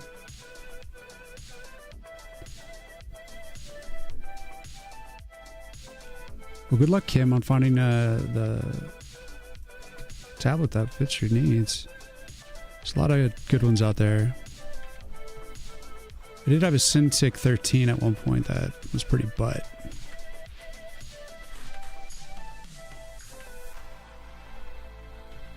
They're not all created equal.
Most of them are limited to sRBG, actually more in Adobe RBG, not P3 or SDR, except the new big one. You have a Cintiq Pro 16 and definitely love it. Yeah, me too. You need one that is responsive. I did the mistake of buying a cheap one, but it was way laggier. So like, not only do you want to get one that isn't laggy, you also want to get one that has a nice texture to it. Because like, I mean, unless you're super used to, say, drawing on like an iPad without a paper-like covering, you know, something that I prefer to have something that provides just like a little bit of friction. On my iPad, I have a paper-like texture, but it eats through my Apple Pencils. Like the nibs just get destroyed because I just press a little too hard, just hard enough to sand it down. But on the 16-inch here, Wacom, it's a very nice texture. I don't use a paper-like and nothing, and very nice. I like it. It makes all the difference, especially when you're first transitioning into digital, because it's like kind of awkward to draw on a digital surface at first. It's weird, man.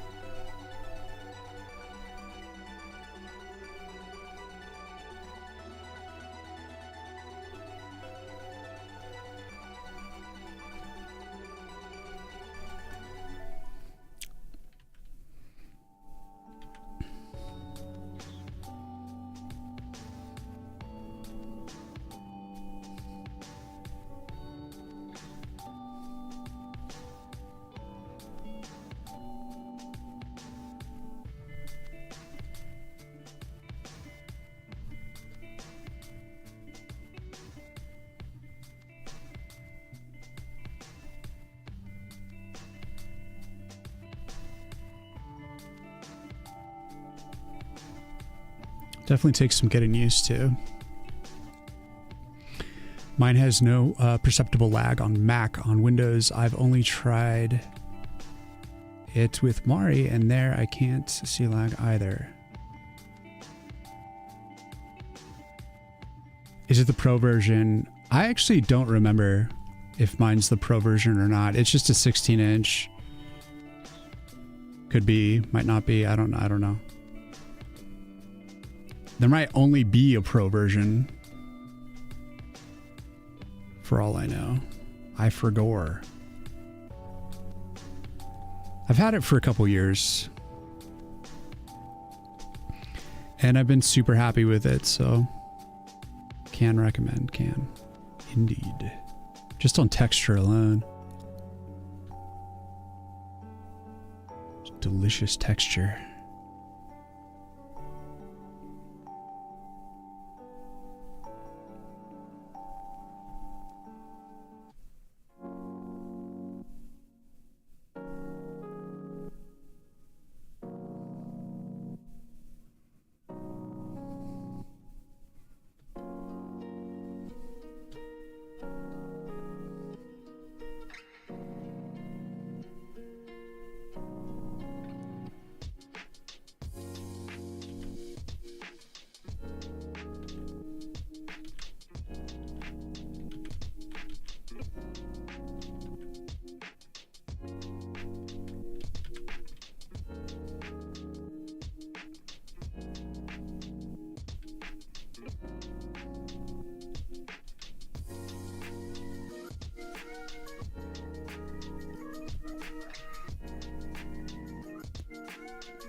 You have no idea about the new iPads. The original iPad Pro I didn't like much.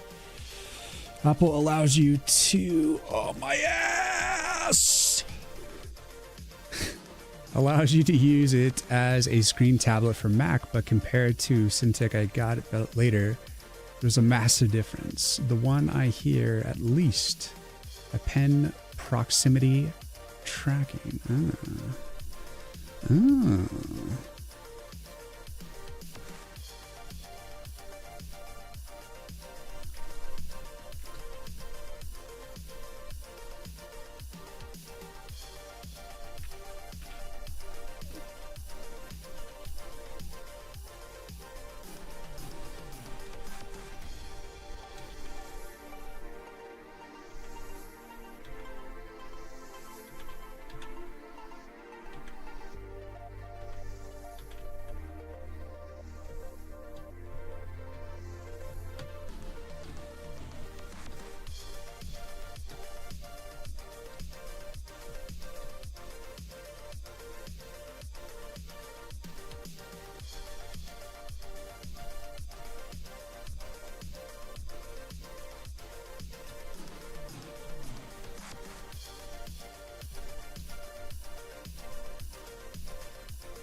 Do you see the same view on the tablet as we do, or is it more zoomed in? No, it's exactly the same.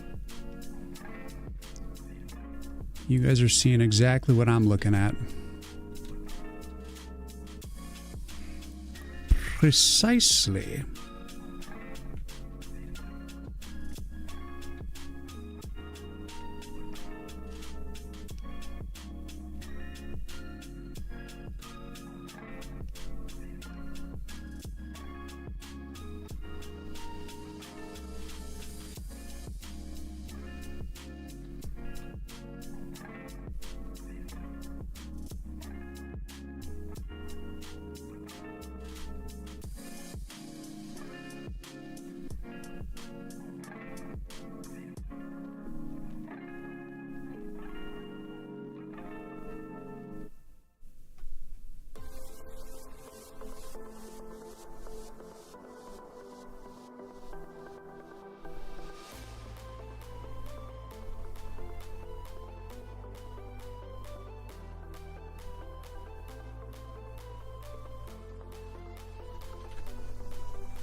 On. H4, thanks for the follow. Welcome.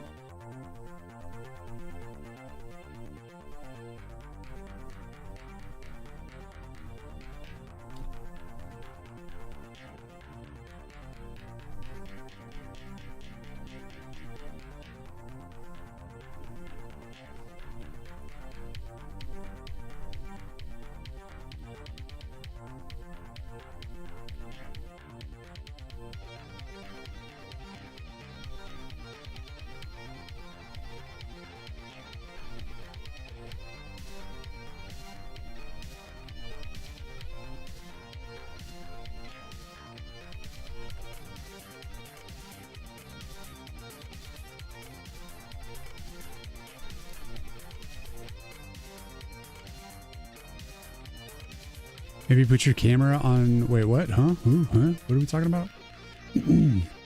Maybe put your camera on top of the color selector. It's covering your art. It actually isn't. So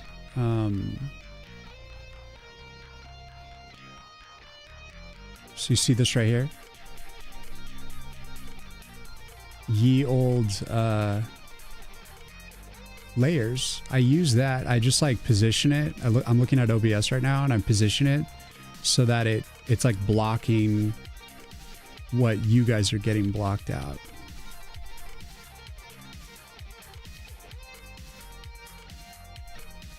but I have been doing this all day. I don't have any qualms with doing a little bit of this action.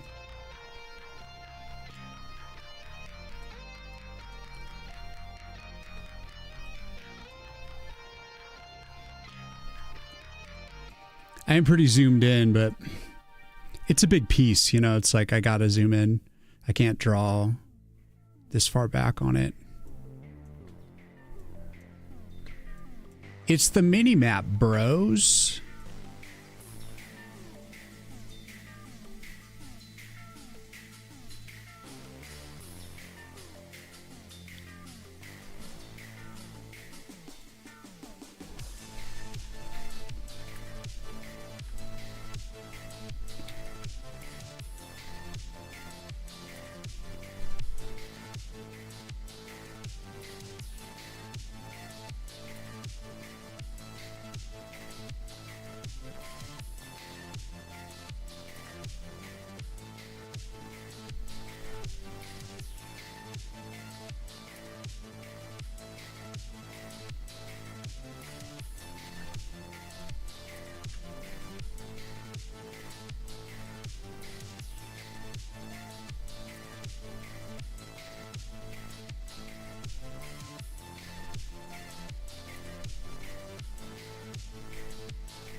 $16 Forrest? Damn, take a walk, bro. Get some blood in your circulation. You can't tell the difference in color. Oh yeah, like if you're working on color palettes for 16 hours, taking a break is actually the most productive thing you could do. Because if you're going back and forth on decisions, then you should walk away. But another thing that can help with color selection after a good break is also doing comparative analysis to other art pieces that from other artists that you like, and then just bringing it into your art program and just seeing actually like the actual technical values. You know, where do they land? And then how are they comparing to yours? That's something I had to do a lot because I naturally tend to make things like below like the 50% line, like dark, and my saturation's kind of all over the place, but like I tend to be like more desaturated and darker. So I had to really study some stuff, and I studied about like what I ended up studying was like 12 different games, and I just saw a pattern that they were all like pushing 50% brightness. And so then I went back and just like basically used my same color palette, but then pushed the brightness. What's up, Shergo? What's going on? What is the best way to learn C++? Would love hear about your learning experiences with C++.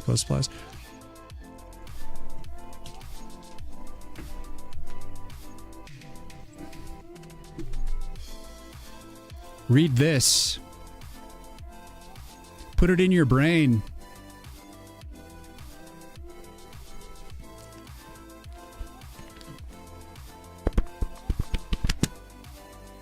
Textbook.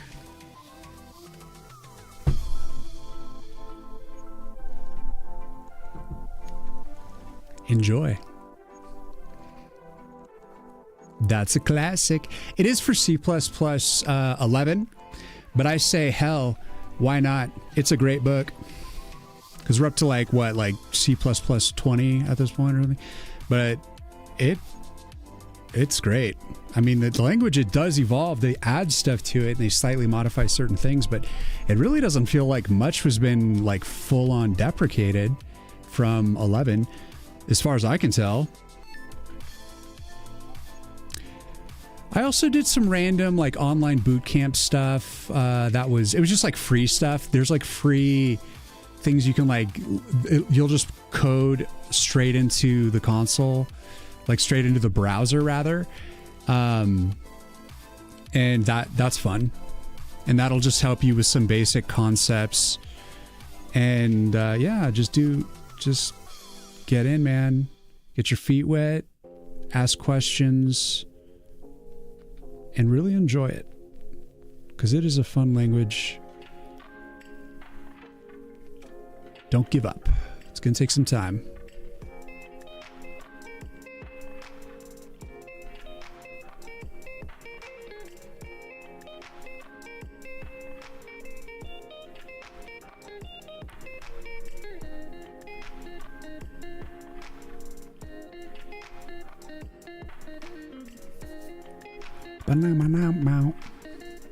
Meow, meow, meow, meow. Think you will do? Good luck, good luck. You got an actual hard copy? Hell yeah, I did. I love textbooks. When it's something that I'm really interested in, I love like pulling through a textbook. What graphics library are you using? I'm using SDL2. I had this canker sore on my lip. It's like drying my lip out. Gotta keep chapping up. Keep the pain at bay. I think the last one is the 4th edition. Yeah, I have the 4th edition. I hear you. Thanks, man. I was thinking of looking up some work of Ichiro Oda. And then I need to combine that with Game Boy kind of vibes. So gotta keep the perfect balance. The cool thing about like the Game Boy vibe is it's very specific, and there's definitely like a set of like rules with it, you know? Like a consistent pattern to it in a way. So I'm going for like part symmetry on this, part asymmetry.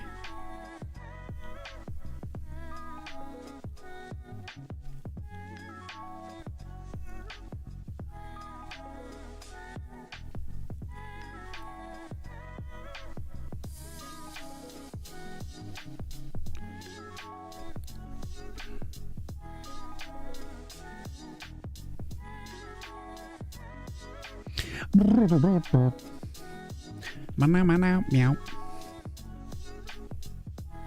A little bit of everything.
My yes! All good.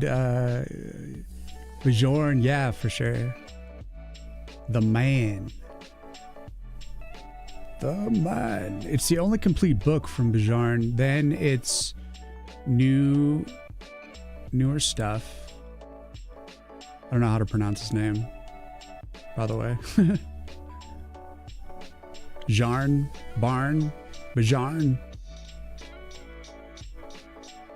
Bjarne. Then for the newer stuff, he has a tour of C++. I have that one as well, which covers C++ 2020. Yeah, I have that one too. It's a good one. But the one you have is an actual reference book. Well, yeah, man, we got to get down to physical media, physical textbooks and stuff for our information as everyone starts to funnel into LLMs and stuff like that. Having actual textbooks and actual knowledge where you don't have to rely on that stuff is going to be like the best. Because more and more people are going to throttle information. Just got to pick it up. Plus, it's nice to study. I mean, if you're working on the computer as a programmer, you're on the comp all the time. And it's nice to have like physical media so that you can just kind of step away from the comp every now and then. You know, maybe you got like a headache or something, or you just need to get up and be somewhere else.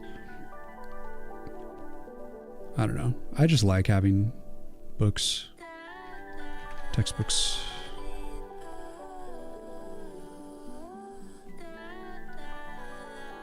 I feel like Hermione. It's not Leviosa, it's Leviosa.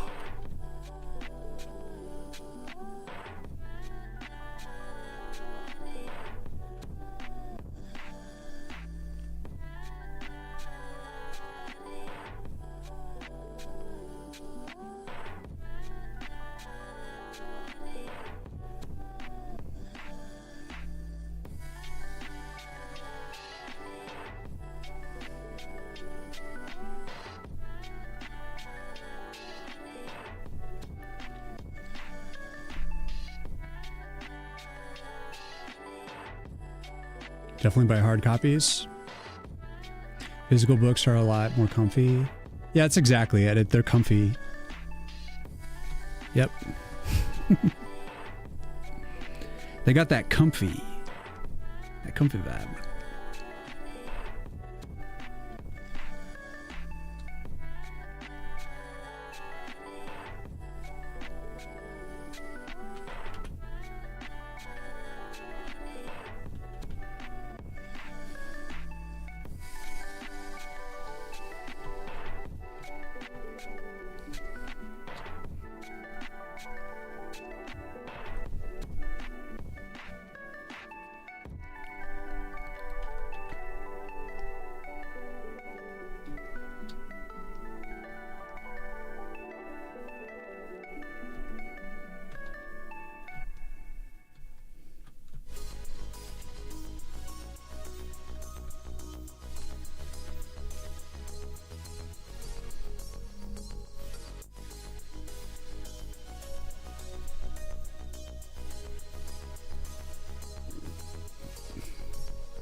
Would we getting some lag out time?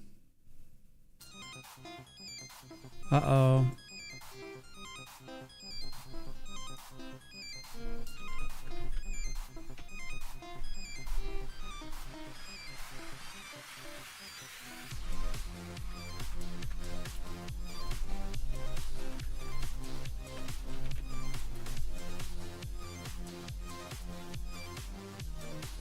We're back. Got a lag spike there.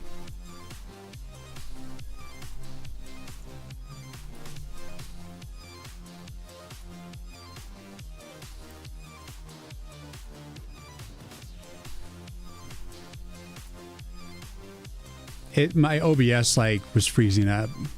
Like I think the connection was fine, but like maybe I'm just eating up too much memory.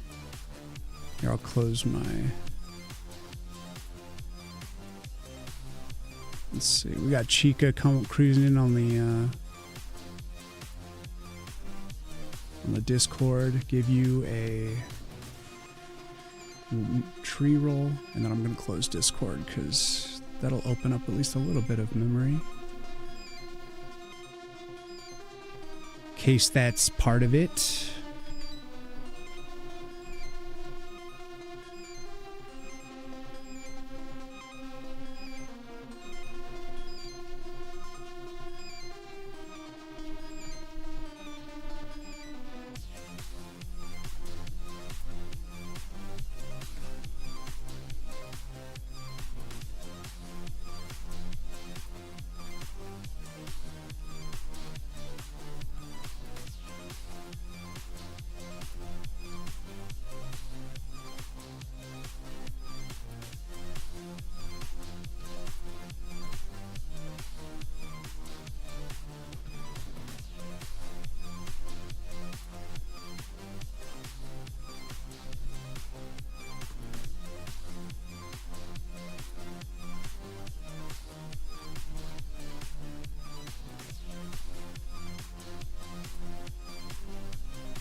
Damn.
Wheel looking good. It's happening.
How's it going? Looks good. Thanks, man.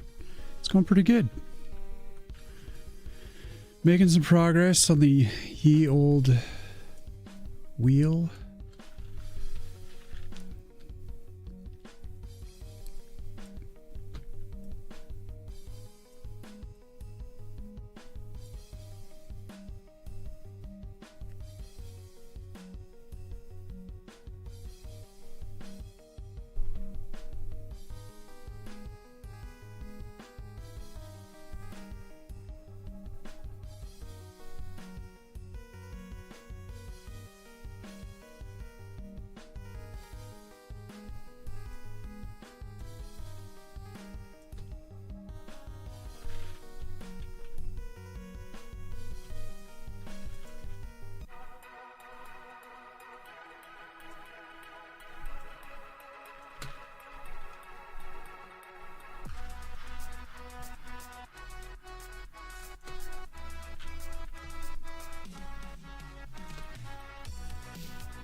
But you know what, folks? I think I'm going to start looking for someone to raid.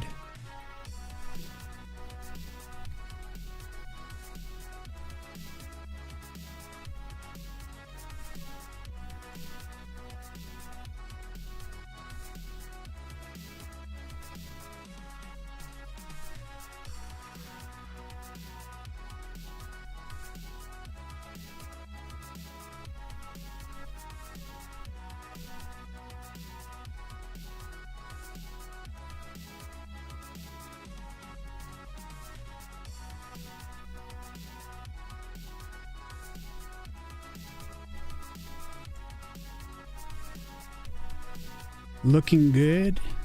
Thanks, man. Yeah, like I feel like I gave a lot of juice today. A lot of creative, good stuff. And I think I'm ready to chill. And what needs to happen, and I'm going to probably try to stream tomorrow again, just to stay on schedule, is we need to do the terrain for the gray walkway for each level. So we got to do the lava one and the shadow and the winter one. So we got to do all those. And then we still got to like bring the bridges around, and we also got to do these other color banners, do like something to them. And I might even redo the leaf one a little bit for Earth. This middle thing is just going to stay in the center like that. Like it's always going to stay center. So I'm not going to draw out anything else on the wheel. At least for now. I don't have any plan for it. So as the wheel spins, the inner wheel will just stay static. But I still just did a little bit of markup or a little bit of decoration to it because it's just nice to look at.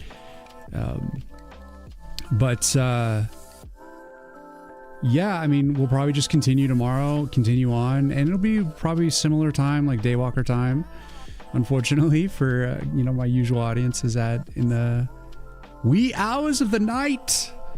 But I will be slowly morphing my sleep schedule forward again, as always. So, yeah. Thanks for hanging, We Leave. Also, thanks for the tip about the copy on the description. I think that was a good move, getting rid of the live action and all the nonsense. Like, I think it's more simplified now, and it was a good challenge, and I appreciate it. Thank you, Shader. Appreciate you. Oh, I'm stretching, guys. Oh, man. Woo. I'm tired. I'm going to keep working. Probably not on this for the rest of the evening. I'll probably just like work on some coding stuff.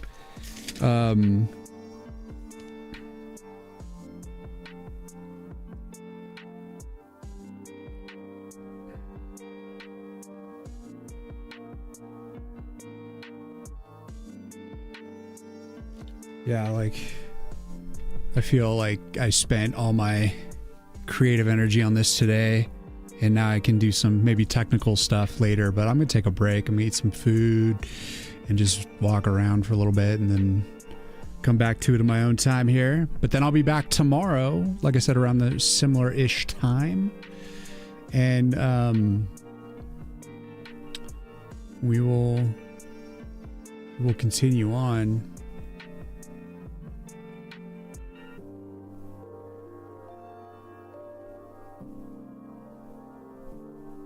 Let's see, who can we raid?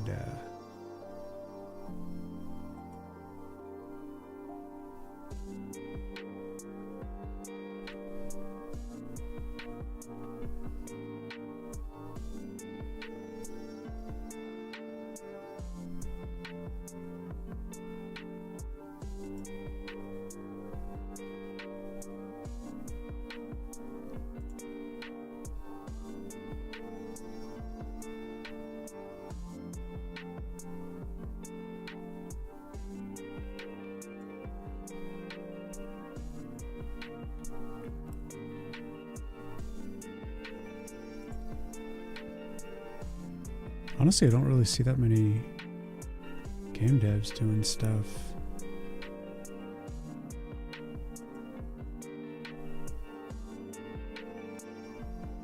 Let's see, what's Schubert doing? No, that's...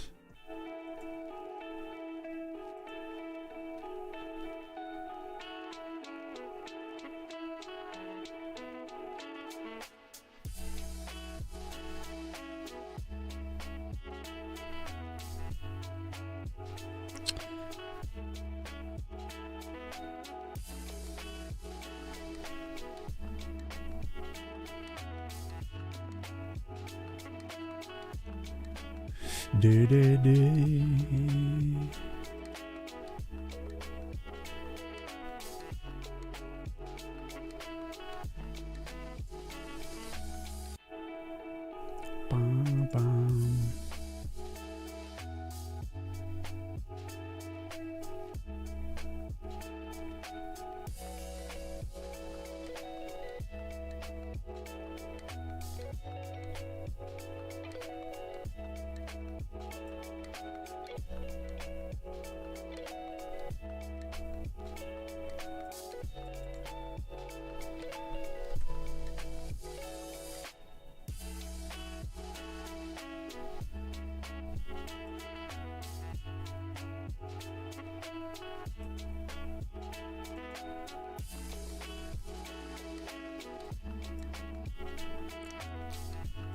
All right, I'm gonna rate someone who is not a game dev but is playing Castlevania